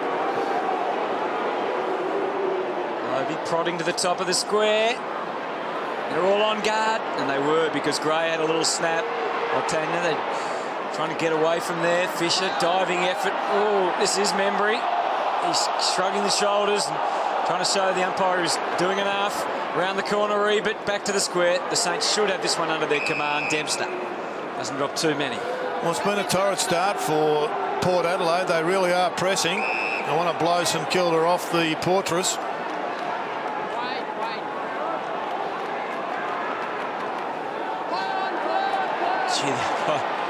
Saying it wasn't far enough. Geary made sure that he was going to at least get it out of the defensive area, and not marked by Trengo. On the spin around, free kick to Jack Sinclair. Well, one thing for Port Adelaide too, boys, if they still think they can make the finals, and it is only a slim chance, their percentage is 98.5. They need every goal they can get. See, Josh Bruce, he really is struggling. He needs to find some form if the Saints are to come across. He had a really terrific first half of the season, and he's got to complete the job. Jackson Trengo's shoulder looks dicey too, boys. He's carrying his shoulder. So they're losing men by the second, Port Adelaide. Hobbs bangs it up inside 50. Jake Need against the Giants. And Dempster takes the mark pretty comfortably. Well, Alan Richardson, I reckon he'll have the run around. You can't have a bloke burst his way through 3 tacklers when the Saints brand is about pressure. Well, Porter got Boke off with an eye. They got Trengo's off with a shoulder. They got Wine subbed out with a shoulder. Goddard bangs it up to the wing. Already a few go down. McCartan contending with Broadbent, who escapes the pressure. Gets it back via Hartlett and then skims it into the middle of Jakey Need. Got a little bit extra. He wanted to keep it moving. Oh, misfire of a kick up to the 50 on the bounce. It gets slapped away from Schultz. Matty White had the legs pumping. Ducked through the tackle. Still got up. Poked the kick inside 50. Missed Ebert. Finds Lobe. Ebert gets it eventually anyway to the square. Stand off. Stand up. Ryder slides in. Gets back to his feet. Flicks it out. Here's Moore. Time to size it up. Young to the top of the square. It's proliferated there by Saints. Bang. It's a goal anyway. Absolutely brilliant pressure from Port Adelaide in this opening few minutes. They really have given the Saints a lesson, despite the Saints being the pressure kings of the competition. But if you start at the other end of the ground, have a look at this. Pittard is gone. He's been swamped by 3 players. They're all around him, and yet they just walk. He walked straight through them, and that gave them the impetus to go forward. And once again, it's Port Adelaide who are swarming to get some options, and they got the goal. Well, you have a look here, and it was Wingard here who forces the tackle, drops the ball, and Paddy Ryder just mops it up. Bit of rain coming in here now. Yeah, Wingard robbed of his 4th goal too. I'm sure he won't mind at all. Port are on the charge. Up to the 50, some interference, free kick. It's all going Port's way. He might get one back here, Chad Wingard. Out of the full. 29 possessions to 11 for St Kilda. 7 inside 50s to none. They just have not appeared after half-time, the Saints. Jackson Tringo just on the bench. You saw, boys, he pushed away the trainers, said he was okay. A couple of Panadol, I would assume, and then he should be back on shortly. Westhoff, the diligent Fisher. The Denker up. Brings it to ground. Nice little slicing handball inside by the former Hawk Savage. Linked up with Robertson. They just stay ahead of the danger. Good hands from Dunstan. Allows this man Templeton to run onto it. He dabs the pass short. McCartan was kicking it into the 50. They've both gone to ground. Now they get up. Membry, will he slide in on it, or just happy to see it out and they can set up? It was a great handball from Dunstan. Hutto, it was a good call. It was brilliant under pressure. It gave it enough height for him to be able to give the recipient time to catch up. Excellent work. Margin at 38. It's a dangerous level for the Saints. Slapped back into play. Armitage couldn't. Young was able to get it back to half for back, but there's Dempster. Robertson with the run. Just want to be a bit careful with over-possessing the ball with this light rain falling. I'm probably dumb it down a bit. Armitage flies, but Lobe drags it down, ruled it in nicely, and already has Gray running for them. You can see the aggressive intent from Port Adelaide, keeping it moving at all costs. Colquhoun rushes it back to the wing. Now the chase. Goddard, Ryder a metre away, and he knows it. Swivel the body well. Fisher was there right in his face to make sure he could find him. Fisher's kick just slipping away and slides over the line and out of bounds on the wing. It's a good decision by Fisher not to go the switch because it is wet now. You can see the rain falling. Would have put the defence under enormous pressure in a dangerous position of the ground. I'd like to say the Billy Longer sub might have been a concussion sub at this stage, boys, so I'm not sure it was tactical, even though the rain has fallen. Free kick for Adelaide. Where are we looking? Aaron? Yep. Andrew Moore on the ground. Yep. Back on the wing. Free kick for Adelaide. Yeah, your kick. Port Adelaide. Port Adelaide free. He's staying down for a long time. There must be something. He's winded, Roo. He's just trying to, yeah, you can hear him just trying to suck the air in. Let's have a look right at screen. Oh, what happened there? There was a few arms flying around. Ebert. Again, that centre corridor protected by the Saints, so they have to go around Port Adelaide. You see a little bit slippery now, boys. Pittard held up, thought about the handball, didn't want to overcommit to his left side. Colquhoun, challenging kick for O'Shea. He'll mark it well enough. Couple of spots in the middle, but he wants the kick coming this way on the wing. Terrible kick. Well, short kicks now are going to be fraught with danger. And it opens up for the little Chinese checker down the ground. And Montagna couldn't have put it better onto the chest of McCartan, and a couple of little jumps, but he's marked it. What's a Chinese checker? I've never played Chinese checkers. Down the ground, hop over the top into the next space. Yeah, okay. You were out kicking the footy when you were doing that, Hutto. Well, this is a big kick in the... Given the game status, this one just has to go through. Young player, got his first goal last week. Every chance this goes sailing through. It gives the Saints some hope. McCartan from outside 50, and he didn't get enough of it. And Bruce drops another one. Forgive him for that. It's slippery now, as we see, out on the full. Another opportunity for Josh Bruce. You said it was slippery, and it is, Hutto, but there was no pressure in that particular one. Have a shot, Paddy. Run around, have a shot. Pretty, not deep pockets here at Adelaide Oval. Plenty of goal face to shoot for. Got to try and win the game. They need goals. So McCartan much closer, and difficult angle to negotiate. Not that difficult. Bruce fighting against 3 there. Need, just escaped the danger, barely. Hartlett did well, really had to dig deep. Nunes keeps it in. Snyder summed it up. Evo. Looking for a free, that's high.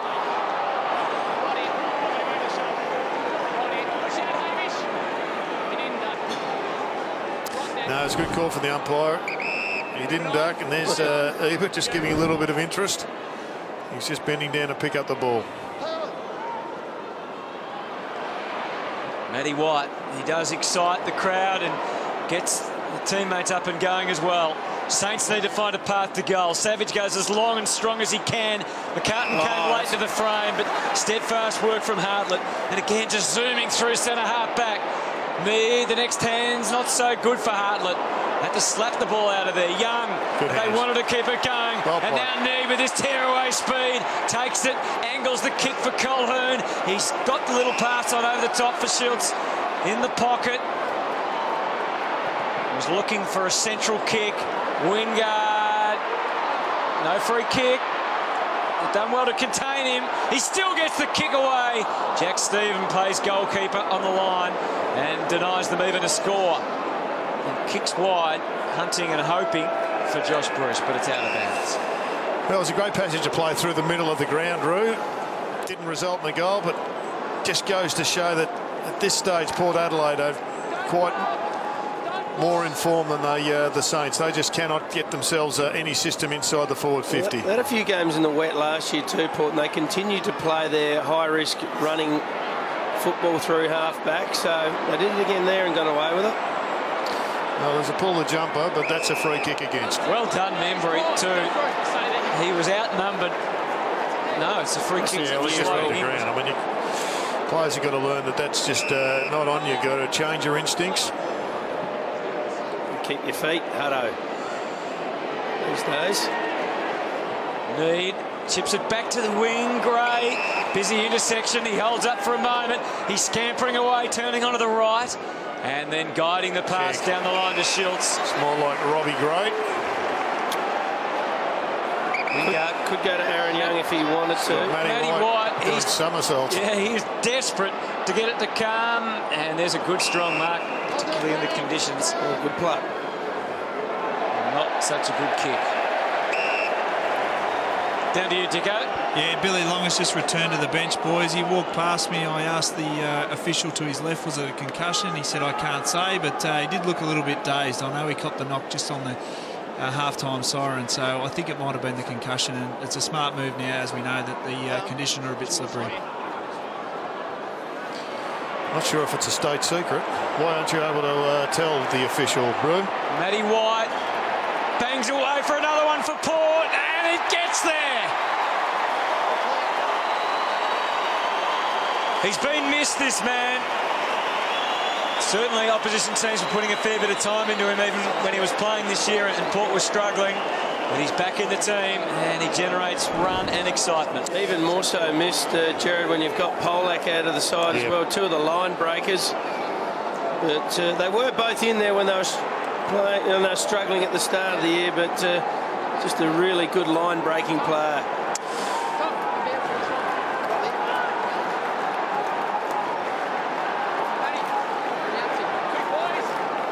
Maniwai with the clenched fist, and it's been a dominant third quarter to date for Port Adelaide.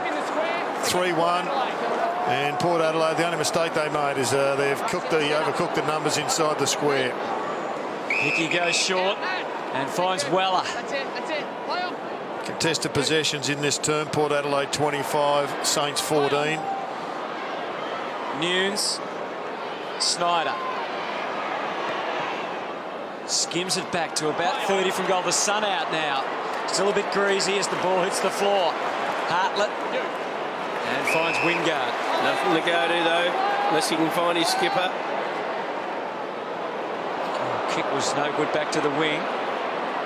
Important ball to be won though. Hickey feeding it through, but he had his back to goal. Remember, he had to wait till something came to the line of sight. Savage to full forward. They've been constantly outnumbered. Tough for Bruce. Did well just to try and break even then against Trengove. Young got the handball away. They've squeezed the kick out. Savage again. Got to look for the shorter hole. Port have got their numbers back. You got Membry, who's still short. There he is, but didn't attack it hard enough, and the kick didn't go in early enough. Robertson was able to shake off one, but not two. Been frustrating to watch, I've got to say, in this term, the Saints, Roo. Is it ever? Well, they haven't scored. They've been out-possessed 72 to 43. They're getting some chances around the 50, but not inside the 50. But they haven't brought their A game of pressure, Hutto. We came here talking about St Kilda's brand, which is about swarming all over players, and they've been given a lesson in that department by Port Adelaide. Montagna holding. I guess it's one of those things about a young side. You're probably up 3 out of the 4 weeks. Have your down weeks. What's happened here? Holding on Lee Montagna. Was it? Jake Dean. Wouldn't make it from 55, could he? Could push it. It's gone on the arc. It's hard left, isn't it? He's grabbed one. Josh Bruce takes the mark. It's been hard for him this afternoon. Taking the same number of marks inside 50 as Port Adelaide, 7 each, which surprises me. Good start, Hutto.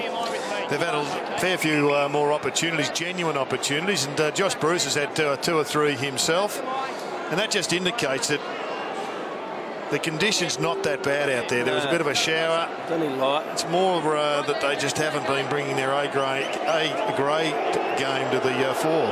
The footer. And this is to the near side. 3-11.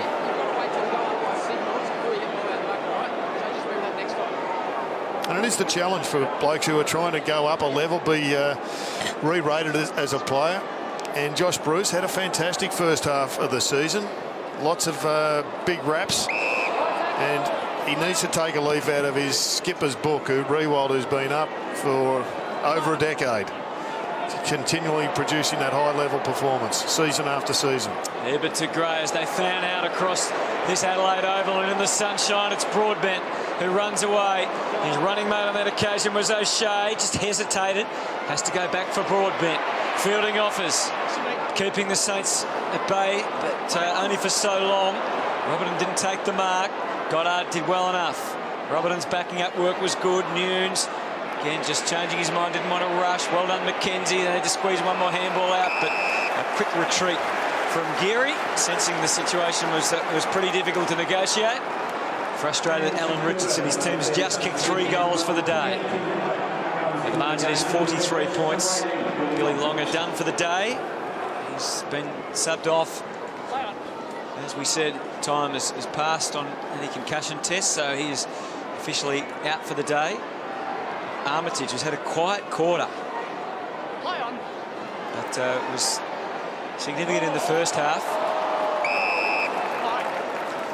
Up to 17 disposals for the match. There's Billy. Come back. And confirmation of that substitution. Stephen, was he caught high? I think we're entitled enough. It's a concussion substitute, though. I mean, you don't have to tell us if it's an injury, but Surely we're able to find out if we've got a boundary rider there, whether or not it is a concussion substitute. You're the man to sort that out, Jared. Thanks, Ru. I'll see if I can sort it this week. Broadbent. Westhoff. Schultz is charging into the space. Beautifully constructed by Port Adelaide. Bit of a clinic now, Jake Mead. Well, he now knows that if you are in space and there's a full forward with the ball, you're a fair chance not to get it. Schultz had a big look at him, but in those circumstances, he saw nothing. Please. He's on his way, Jay Schultz. Mark it down. For a behind.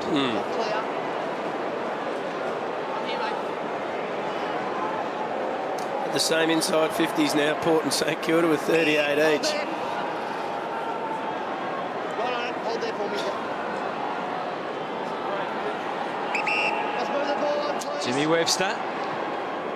Quiet days, just the 6 disposals. Well, that one slipped through nicely. Did. Oh, they're out too. A gift there for Hickey, and the Saints are goal side from here. It's just a matter of clean ball handling and a fair run of the race. McCartan got it to Membry and then to Templeton. One more, Lee Montagna. We've seen that a few times over the years. Knows where to run and is prepared to do the hard yards.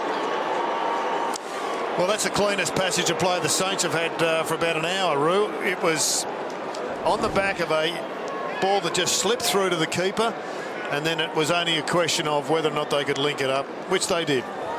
Yeah, big McCartan featuring there. Membry, who come on as the sub, and Montagna, who's been playing footy for a long time. What's he up to? Game 240 odd now, so he knows where to find an easy goal. Game 244 for Lee Montagna. Been a good career. And he's really taken on in the last couple of years. There was thought that he might leave, as Goddard and Del Santo did, but he's taken on a leadership role at the club, teaching the youngsters. Port, though, steaming forward. Colquhoun being hampered by Nunes now. Well, he mopped up well there, Nunes. He was the one who stopped the forward momentum after Tom Hickey just shoveled one out instinctively and gave it straight to Port Adelaide. I think they've done the trading pretty well, St Kilda. You have to have a couple of experienced ones there, Hutto, to steer the ship. I think you can definitely have too many young ones. Young. That went up and down the chute, came back the other side. I don't think there'll be any argument through from Saints supporters. I think they're really pleased with the way the rebuild is going and the positiveness surrounding the footy club. Yep, another good off-season recruiting this year, and push up somewhere towards the 8 over the next year or two. Come in straight again, fellas. 10 metre. Port Adelaide fans will be hoping they push right up to the top of the ladder again in 2016. What are they chasing over the summer, do you think, Port Adelaide? I don't think they need any personnel, to be quite honest. I think there's a bit of speculation around about Jay Schultz and where he's at and his contract. When they got Ryder, that was supposed to top them right off, and you know, there's no area of the ground that they're lacking at all. They've got the personnel, they just got to put it all together again like they have the last couple of years. Back. Yeah, he went into his back. Port Adelaide. He went his back. He went his back.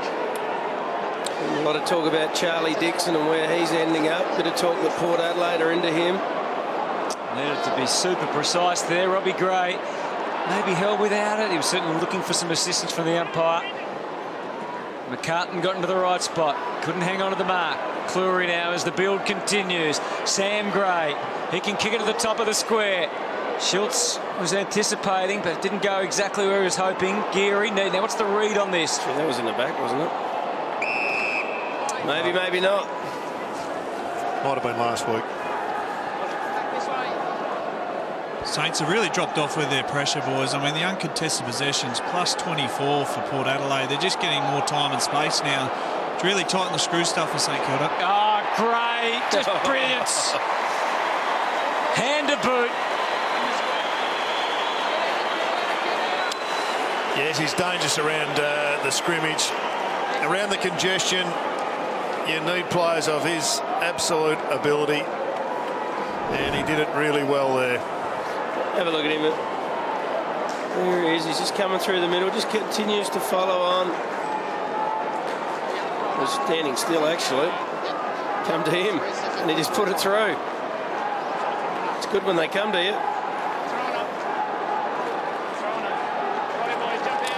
He's had a big quarter, Robbie Gray. Been BOG this term without a question. 11 disposals for the term in that goal. And Port Adelaide helping themselves to 4 goals, 2 to just 1-1 from the Saints. And more importantly, going 100% by foot in the third quarter after going at about 15 or 20 in the first half. You can see they've got the appetite for the footy at the moment, Port Adelaide. Fierce tackling, though, on this occasion from David Armitage. To deny. Clean ball. I think Hamish Hartland and his ability to hit a target has been at its absolute best in this term as well. Sets them up across the half-back through the midfield. Stephen just willed himself to get out that time. And he'll go again and get one high, and the umpire will ignore it. And we'll have a ball up. Caught in the tangle. Colquhoun. So they've kicked 4-2 to 1-1 and opened up a 44-point advantage. There's Stephen again at the coalface. Colquhoun trying to spin through. Armitage, clever little give. Sinclair. Quite hang on. Templeton, and the ball bundled out. So 2 minutes remaining in this third term. Port have had 17 inside 50s to 9 for the quarter. So Ken Hinkley would be sitting quite comfortably right now. He'd love to have a big win and boost the percentage and keep these finals hopes alive. Snyder parries it back. Geary, man in front, Savage takes the mark. Well, it was good work on the boundary line, knocked the ball forward, and then Shepherd for the left foot kick to go forward, and that sets it up for a shot at goal. So Robertson, who spent most of the day in defence, most of his career in defence, will have a shot for goal. Has kicked 4 goals for the season, Dylan Robertson. And this is a very tough kick, as you can see, from just inside the 50. That's not going to be a goal either. Follows the path of so many of his teammates, unfortunately, this afternoon. They've kicked 4 goals, 12, the Saints, to 12-7, 79 playing 36. Well, it's just a slight breeze taking the ball away from the goals. I think we just saw on that one, you need to sort of hit it towards the left goal post to give yourself a chance. Powerful mark from Ryder to Broadbent, another hard worker. Look out. Gray, oh! Gee. And he's hurt himself charging through Goddard. Gee, could have won some fans, though. Yeah, took the 2 poor blokes instead. Savage, it's another high one. A difficult equation for the Saints forward. Well done, Bruce. Kept it all afloat for McCartan. Fights on again. And again, Bruce. And as Port swarm all around with only 47 seconds on the clock. Look, and he smashed his head on the ground. Here he comes through. Could have easily have taken Gray. Bang. Ken can concuss yourself pretty easily by doing that. Doesn't have to be a tackle or a bump. Ball back in motion, but not for long.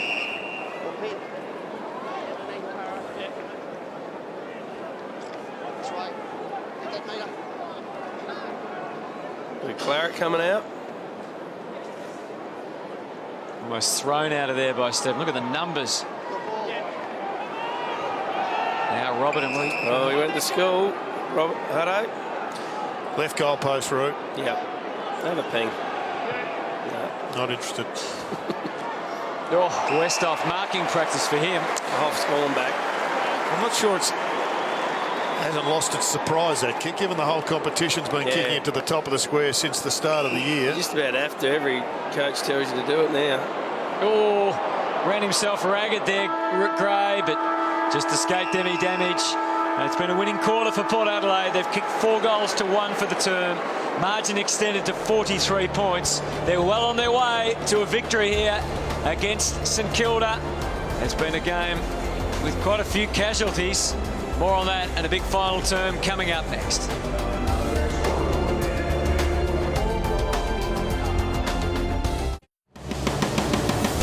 The battle for the top 4 and top 8 positions continue. We're watching Port Adelaide and St Kilda later on, though. The GWS Giants, wouldn't they love to have a competitive performance and maybe even a win at Subiaco Domain Stadium? It's a big challenge against Fremantle, but the top of the side, ladder Dockers are not quite at their best, so who knows? There's been some big upsets this weekend. This doesn't appear as if it's going to be one of them. Port Adelaide 12-7-79, leading St Kilda 4-12-36. The Saints paying the price for poor shooting at goal, and in that quarter, Port Adelaide getting right on top. Yeah, they did. It was a disappointing quarter by St Kilda, who really should have been right in the game at half-time if they'd kicked straight. But, yeah, the game's well and truly Port Adelaide's at the moment. And wouldn't surprise me, Jared, if they just blew them away in this last quarter. That'll be interesting, Roo. I saw St Kilda in a similar situation against Richmond a couple of weeks ago, and then they just went on a withering run, kicking half a dozen goals. It was a really exciting finish, and that's the sort of response I think Alan Richardson will be chasing. Yeah, they'll be chasing it, but Ken Hinkley will be chasing some percentage here. It's going to be absolutely vital if they are any chance of making the 8. Let's get downstairs to Ben Dixon. Thanks, Hutto. I just want to touch on the forward line of Port Adelaide. We know Westhoff and Wingard have kicked their multiple goals. But it's Jay Schiltz, and Roo touched on how important is he and what's his future hold. Well, as a forward, he's very elusive. I've just been watching this St Kilda backmen. They're just not accounting for him at all. He's obviously throws a little bit of confusion, as a good forward does, but his long lead here, he gets on the end of it. That's no worries at all. But when he multiply leads, and we showed at half-time, his ability to cut angles, diagonal, lateral, but you'll see him at the bottom of the screen here. Sam Fisher, experienced defender, no body pressure. He's a lead mark player. You know he can get a run and jump. He needs body pressure. And we talk about the St Kilda swarm and how the pressure they've applied has been fantastic. Well, it applies in all lines. So it's got to go down to defence. They've got to tighten up and get some support. Body pressure. Show your pistols at the ball and at the player. And Jay Shields has been off the chain a number of times today. He's had the ball on 5 lead-up hit-ups. So I haven't seen any body pressure so far. Poor play from St Kilda's defence, and they need to tighten up in the last quarter. Yeah, he's kicked 34 for the season, Jay, and look, he's a leading player. He needs the ball movement to be very quick, and Port Adelaide haven't always done that this year. Last quarter from the Adelaide Oval. Jared mentioned a couple of weeks ago the Saints looked down and out against Richmond and came up with a huge challenging final term. Can they do it again? Off half back, they'll get some run and get the start. Geary stabs it out to the wing. Well taken by Sinclair, prepared to share it. The run comes from Nunes. It's an open forward line. Kicks into the space, asks his forwards to work hard. Well done by Trengove. Denied Bruce access to the footy and then walks it over. We've seen this a few times, Roo, where the Saints are coming around the boundary line and their forwards don't lead up. There was no lead. They did not give the kicker anything. A proper target there. They're all waiting for that one running back towards goals. Well, sometimes he's 80 metres away. It's just not going to go there. We'll do one or the other. We saw that Jay Schiltz lead earlier that we've highlighted a couple of times. That's perfect, because as soon as he makes a move, you know where to kick it. I think that's the missing piece of the puzzle is Nick Riewoldt. He just reads it so much better that he's always on the bike and giving the forwards or the mids an option up forward. Like what I've seen out of Paddy McCartan, though, boys. Yeah. Here's Boak. Westhoff and Robertson. The bounce as curious as ever. Wheeled back towards Robertson. He's gone to ground. He had teammates converging just to lend a hand. He did well in the end, just flipping it out to the advantage of his teammate. Sinclair did well, and Holmes did better. The fumbling continuing. Port trying to get some system going here off half back. More well placed. Push out, Jasper. High on! You. Now Ebert.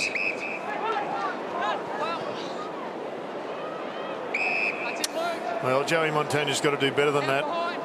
More run straight past him after kicking it. He's running hard, but he's an elite athlete, and he just had to cover that second kick. Prepared to go back. To maybe go forward. Oh, it's touch and go there, Gray. Responded when he needed to, the shrug of the hips. And finally they free up Matty White, who can storm forward. Boak. Schiltz. No free kick, but Mead won't mind that at all. back to Ryder, faced goal and still managed to miss. Nice unselfish handball from Jake Need. I think Sam Gray was looking for it on the way past. Yeah, wasn't he? Burned him and gave it a paddy. Good pressure again. And an immediate handball. Armitage didn't neither one thing or the other really there. Armitage now he lays it. A good tackle to address the situation. Down the line goes Hickey. And a passage opens up here. Membry with the mark. Got a hold here. He's got a hold. Yeah, Port had two back. Well done, McCartan. Made himself accessible. About 75 metres out as it stands. Goes short. Oh, gee, that is harsh. Membry had to scramble a kick to goal. How could he call play on there? Bizarre. 15. Some of the non-marks that have been called this weekend, when others that are able to get away with it, there's a little perplexing. I know it's not easy for the umpire to judge. Kick goes back to the wing. Sam Gray. Hartlett. Was cornered. Got a forceful handball away. And it's over one, out of bounds. Actually, it was quite a smart handball in the end. He achieved what he set out to achieve and got it through the first line. And have a look at that succession of interchange. There would have been 6 players interchanged at the one go there, Roo. Top 5 disposals on the screen. Gray, 28, Hartlett, Oak, Armitage and Carey. Big names for both sides. Oh, Nunes down. Back here, too high.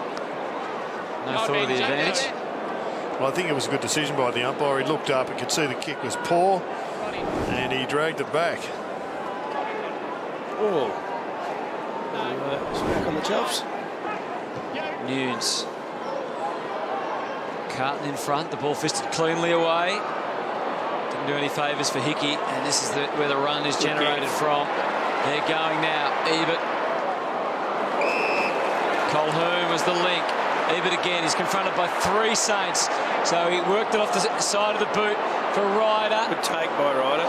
Face on was Dempster. Back to Colquhoun, who kept on coming. Boakes found some space. The skipper. Well, it's just a classic comparison of Port Adelaide going inside forward 50. Incredible running by the captain again. To what happened at the other end of the ground, where they had a stop play, and yet they found a way to kick it to Port Adelaide with so many more numbers. And then it was charge of the Light Brigade. And a smart kick to set up Travis Boak. Been good all day, Boakey. Good user of the ball. Didn't miss too many goals either when he needs to. Oh, no, I didn't mean to do that. Sure you didn't. That's mean, That's not very kind. We know there's a Port Adelaide hatred there, Roo. I don't hate Port Adelaide. He didn't need to kick that, so he kicks the important ones, Boakey. Got some space here, and you just have to hit some targets if you go on and have a run.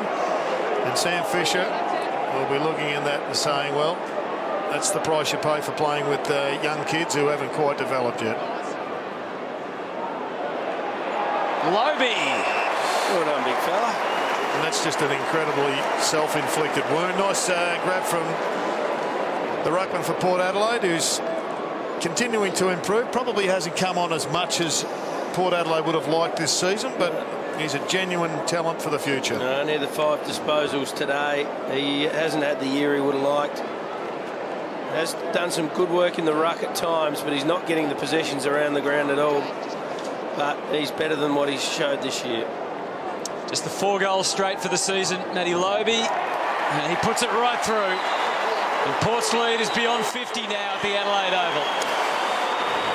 Yeah, I'm a big fan of Matty Lobey's. I think he's got a lot of upside, but he's got to get back to that ruck rover type role. He is capable of playing, going forward, getting stickier hands. But the ball comes in on the back of a pretty average kick under no real pressure from St Kilda. And those ones even there, just stick it. Don't grab it, just stick it. Well, I think Hickey would be looking at that and going, perhaps I should have been next to him. I think his coach would have been too. Margin out to 51 now. And Port looking to really smash this one open. Let's see if the Saints can respond, though. Smartly out of the middle, Montagna. Trying to measure the kick. Goes over McCartan's head and over Membry as well. The fight is on out the back. Membry had a couple of good efforts there to try and squeeze Port.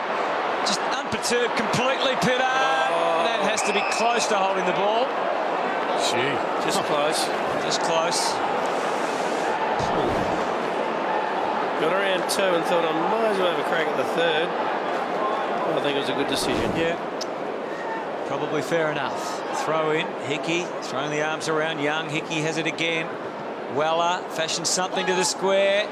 McCartan getting the treatment, and well done by Hartlett. Yeah, he's being wrapped up a few times. McCartan probably a little bit stiff not to get a free kick there. But he's taking the front spot, and he should be rewarded for taking the front spot. The penalty's there. Hickey, Montagna quick to latch on. No free kick. Thanks, mate. Come back. Here we go. Play on. It was beautifully Play on. created into the path of Stephen, but the defenders doing the right thing and getting it back over the line and out of bounds. I guess it's a bit of a glimpse of the challenge that's ahead for St Kilda when once Nick Revolt does finally retire. Play on. I think it's a challenge for the likes of McCartan as well, who's going to look at that replay and say, well, next time that comes in, I've got to quickly turn with one arm, push away, and then get my 2 hands free, rather than just thinking he's playing under 18s and just put his 2 hands out. He's going to get bodied and he's going to get scragged, and players are going to make life more difficult than when you're a junior. Yep, that'll come with time. He'll learn pretty quickly, and he'll have to. Free kick paid there. 2 hands on the chest, the umpire deeming. Yeah, when they've had a few stoppages in a row, Hutto, they like to blow the whistle and get it moving.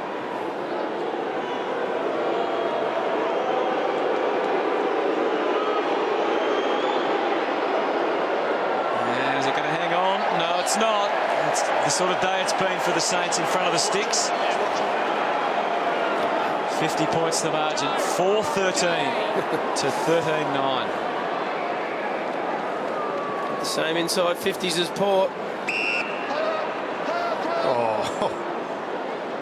What happened, Jared? Well, I think Sinclair just got dragged off the ball, and the umpire had a good look. And Jay Schultz is going to be the beneficiary of all that. He must have thought he was acting. Jay.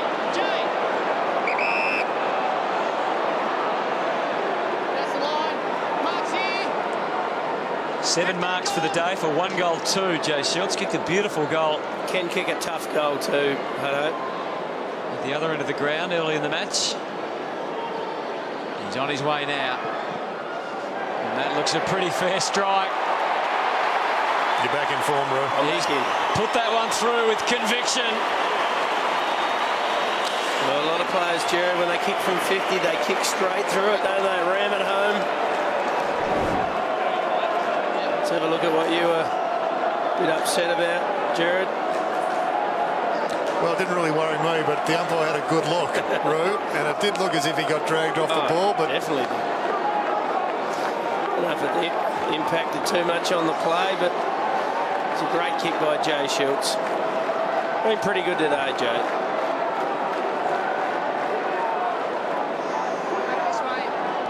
It's been a bit of love. 35 goals for the season. Here's the live ladder. And Port Adelaide have a very difficult task ahead. Certainly can't afford to lose from here if they're going to play finals football. Not often you have 12 sides with a percentage of over 100, though, boys. Weller. Rushed handball. One more. Should get them into the safe zone, making it as hard as possible for Membry. Had to go back into the traffic, but he knew where the goals were all the way through. Well constructed by the Saints. well, it's been difficult kicking goals, but Adam Snyder just thought he'd make it a little bit more difficult on that occasion with a half handball. Got the job done finally. Just couldn't quite grab it. Couldn't get it cleanly. Here it is. He knows he's under some pressure. And he got it there eventually. Get out of here. He's been all right, Membry, too, since he's come on. Is it lively? I tell you what, it's been good. Adam Snyder's been good all year. Nice goal around the corner under some pressure from Tim Membry. But Adam Snyder, he was pushed down as a rookie. He was going to help out the development of kids, and yet his form was just so good. He's been given a new lease of life. Game breaking open all of a sudden. Young inside. Oh, courage. And Sam Gray takes the mark. Let's hope he can get up and take his kick. Easy, boys. Bit late for that. Just been more damaging out of centre clearances too often, Port Adelaide. It's been one of the big differences between the two sides. And here's another shot at goal directly from the centre clearance. There's nothing in that. You boys do it all the time. Yeah, boy. Dylan. No, mate. Sneering going on in there. Sam Gray, he's one man who's fighting always for his spot in this team. So goals like that are very precious. Down to you, Dicko. Yeah, just want to touch on Boki. Roo also mentioned he's had a pretty outstanding game there. You'll see him inside defensive 50. Just look, he's at the bottom of the screen here running. So he's in defensive half. This is the work rate. I mean, he's been a leader in this, especially the last couple of weeks. Just pushing down, hasn't stopped. The generation to run. This is what made them a side in 2014. Just hovering here, but it's his work rate. Defensive 50 to inside 50, bang. That's Travis Boak in a nutshell. And we mentioned that in the pre-game. Great footage there of Travis Boak working hard. He is one of the game's elite midfielders and had another sensational year. Crowd of 36,850. Enjoying the game, opening up a bit more in this final term. Some tired boys out there. Boak looking to create some more havoc. Westhoff. Boak goes past him and his presence opened things up. O'Shea. And that is a high ball. Did anyone want to jump up and go for a scream up? Robin defended, but Need picked it up anyway and adds another to an ever-growing scoreline. 62 points now.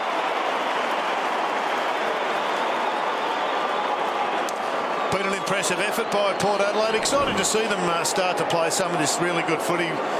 Roo, and we said at the top of the program, is going to wrestle on in the middle of the ground there, but Jake Need is a player that has taken a long time to reassert himself at Port Adelaide, but has done over the last month or so, and he's exciting to have inside forward 50. He's getting a bit more time now, Jakey Need. Angus Monfrey's out of the side. Look at the run to September. Bulldogs are tough. GWS can be on their day. Hawthorn will be angry after Friday.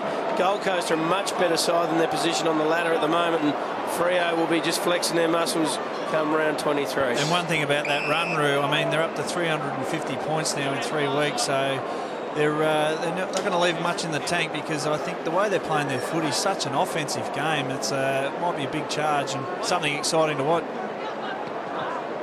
Dunstan takes it out to the wing for the Saints. Sets the challenging run for Templeton, but Pittard was there to O'Shea. Back to Trengove. He backs back, and now he's cornered and penalised. Well done, Josh Bruce. Hasn't been his day, but he's kept at it.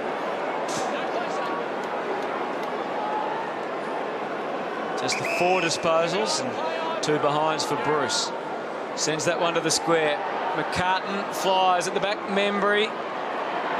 Well, slow to get up, back behind the play. Wingard just bundled the handball out.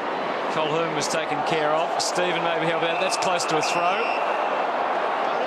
Ball out of bounds.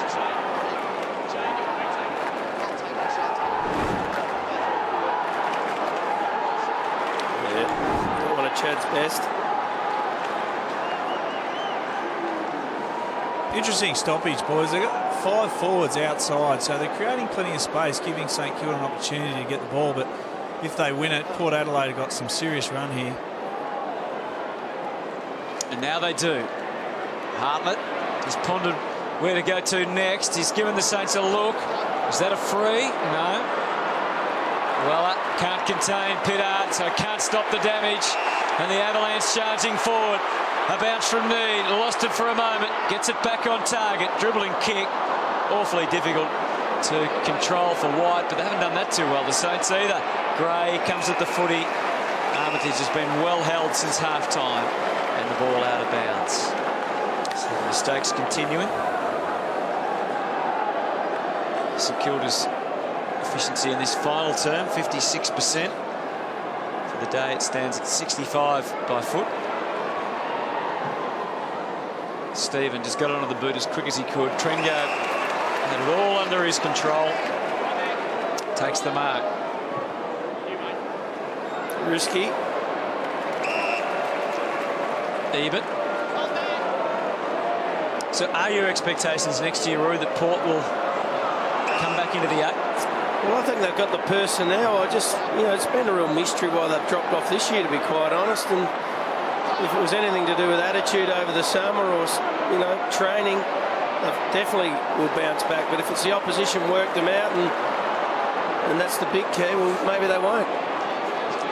Bruce fought a lone battle for a while there, but in the end succumbed. I think I sat on the fence there. I think you did, yeah. I really don't know, to be honest, and I don't think even they know. No. Well, Robbie Gray's turned to come up sore. So had a few casualties today. Let's hope that's not serious. I think if Another they poke in the eye, don't, Hutto, it'd be very disappointing. I think they've got an abundance of talent at this football club. They're fit, they're well coached, everything's there for them. So at the moment, they're missing probably Carlisle and Polak out of their best side. I think both important, particularly Carlisle, obviously, because he's a key component, but Polak's kicking and ball carrying and cutting through lines has been sorely missed this year. I know he was there early, but I think they've got to find another couple of his type that can bolster the defence. Saints not doing themselves any favours in the back pocket. Over-possessing. A chance for us to watch Chad try and conjure up. He can kick goals in any way, but that one was touched on the line. Their forward line, inside forward 50, is really powerful, but I reckon they could do with some more attack off that half-back line. Well, they have got Pittard, they've got Broadbent, they've got Hartlett they can use back there. O'Shea's probably their 4th or 5th. Impey is a very good player. He's just out of sorts. Interesting they chose to drop him, but he is a very, very good footballer, German Impey, or will be. Honestly, think they got it there, Jared. They got Cleary as their 3rd tall defender. They got Trengo, Carlisle. They got Homsch. They got Jonas playing in the 2s, and Jonas was great for him last year. He's been out of sorts. Really have got some depth. Weller on the burst. Saints still need to give some more in this last quarter. Bruce, well done at the very last moment. Changed the angle on the kick. Snyder takes an eternity to get it under his command. Goes back to Dunstan, who's more than a kick out from goal. So could be another chance wasted here by the Saints. Maybe not. Oh, Bruce drags down a great mark, but it was touched. It's called touched off the boot. So that sort of danger. Yes, the one he snaffled was, and someone put a finger on it.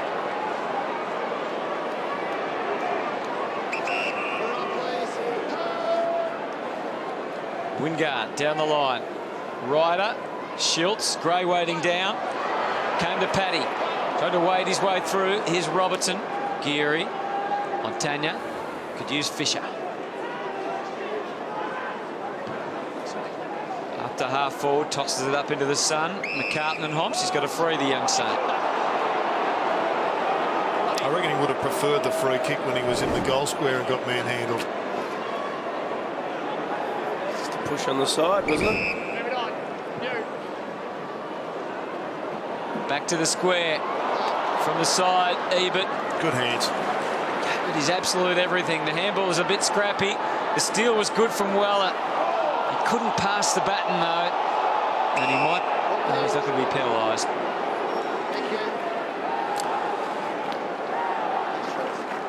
Good to see Justin Westhoff producing one of his better games of the year, if not his best game. He's been fantastic.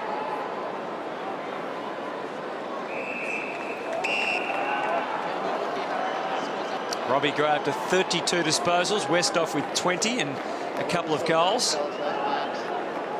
Montagna with 25 for the Saints, and Armitage and Geary 21. They've had 70 more disposals, though. Port Adelaide. Equal number of inside 50s, which is astonishing, really. as the ball bobbles around. Well, that came through, but Colquhoun. And now, can they work the numbers here? Can't kick it, not yet. Had to wait till Gray ran to the next position and then back again. Charging wide is Schultz. David, so hard to get there. It'd be spent force right now. Touchdown. Gets to his feet and kicked it like a tired man. Yeah. Out on the full.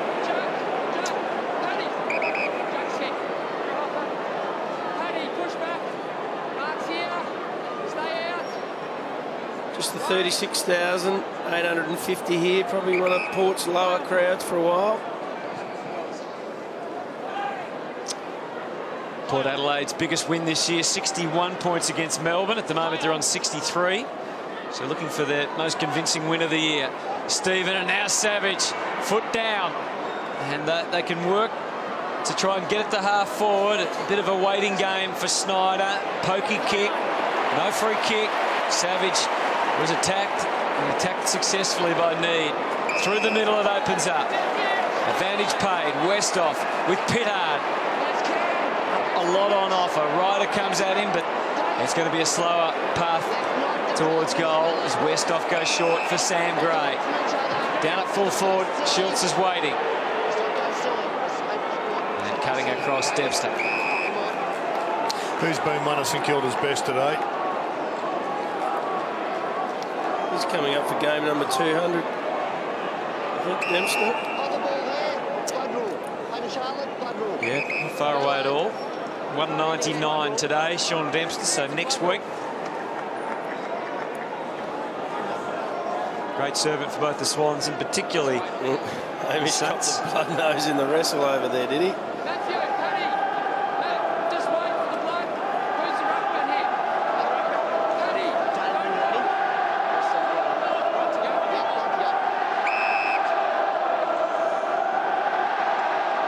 Port Adelaide chant going up around the Adelaide Oval. Ryder.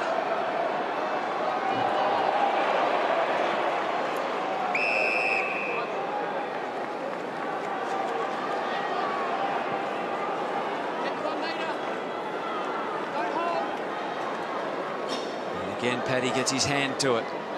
Ball hacked out of there. Clean enough. Sinclair maybe to the voice. Lots of little mini possessions, not amounting to much. This man makes it talk. Gets the handball out, Wingard. And now it's Sam Gray. Oh, it's going to be downfield. And Chad's got a present. That was a really interesting comparison. St Kilda had 4 or 5 handballs, and each of the handball went to somebody inside the same jam. Whereas Jake Mead got the handball, and he found someone immediately outside the jam. Put it through. Big day for Wingard again. That's his 4th. And you've got to have players who can see inside and outside options, and the best options are always on the outside if you can get them there. And that's why the free kick was paid downfield. And the mark was taken anyway. A little bit of an ear massage on the way through for Sam Gray.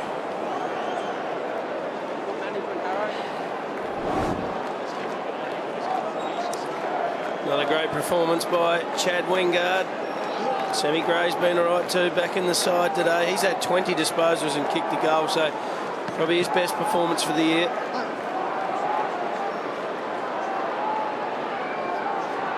Gray and Montagna doing their thing. Gray just gets it out of there. They're going backwards and sideways, but they know eventually they'll move it forward. Boak, Lobe just hesitated, didn't have an immediate option, and now he's been penalised. Just 5 goals for the Saints. Been a good defensive effort by Port, who've kicked over 100 and kept the Saints to under 50. They're the sort of numbers that helps when you don't kick straight. It does, doesn't it? They've had a lot of difficult shots for goal, but they've missed some more elementary ones as well. That's deemed high.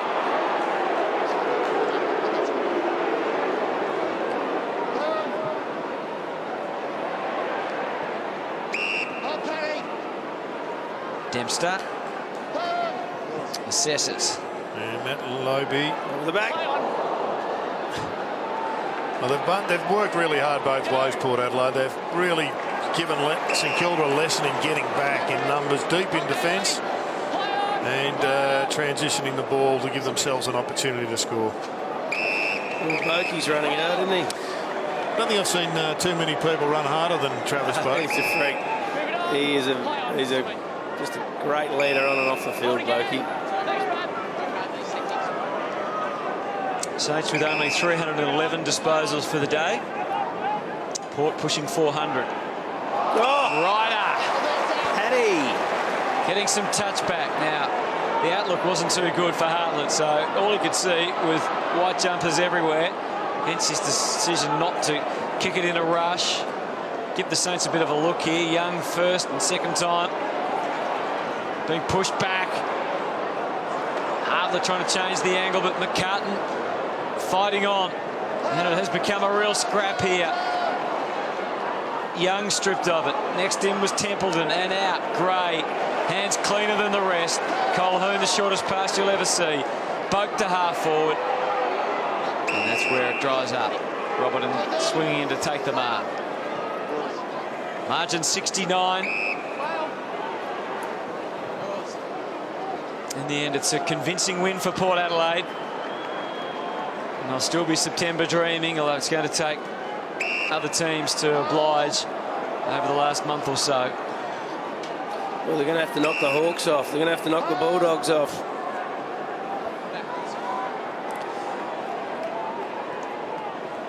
We'll find out next week.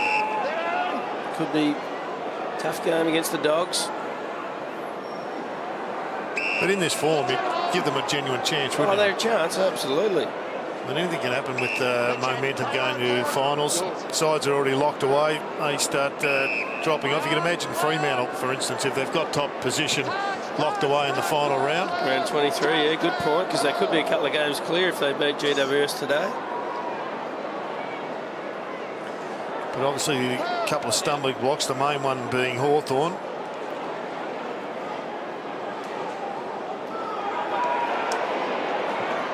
Robertson back into the middle, restarts again. Fisher, now there is a bit of a space to run into. And almost hanging on. And the Nunes kick. They pay that. He's paid it, hasn't he? Is it Bruce? He's dropped it. No. Josh, this way. Thank you. A tough afternoon for Josh Bruce, just his third mark. He's goalless. He'll get one last crack at it.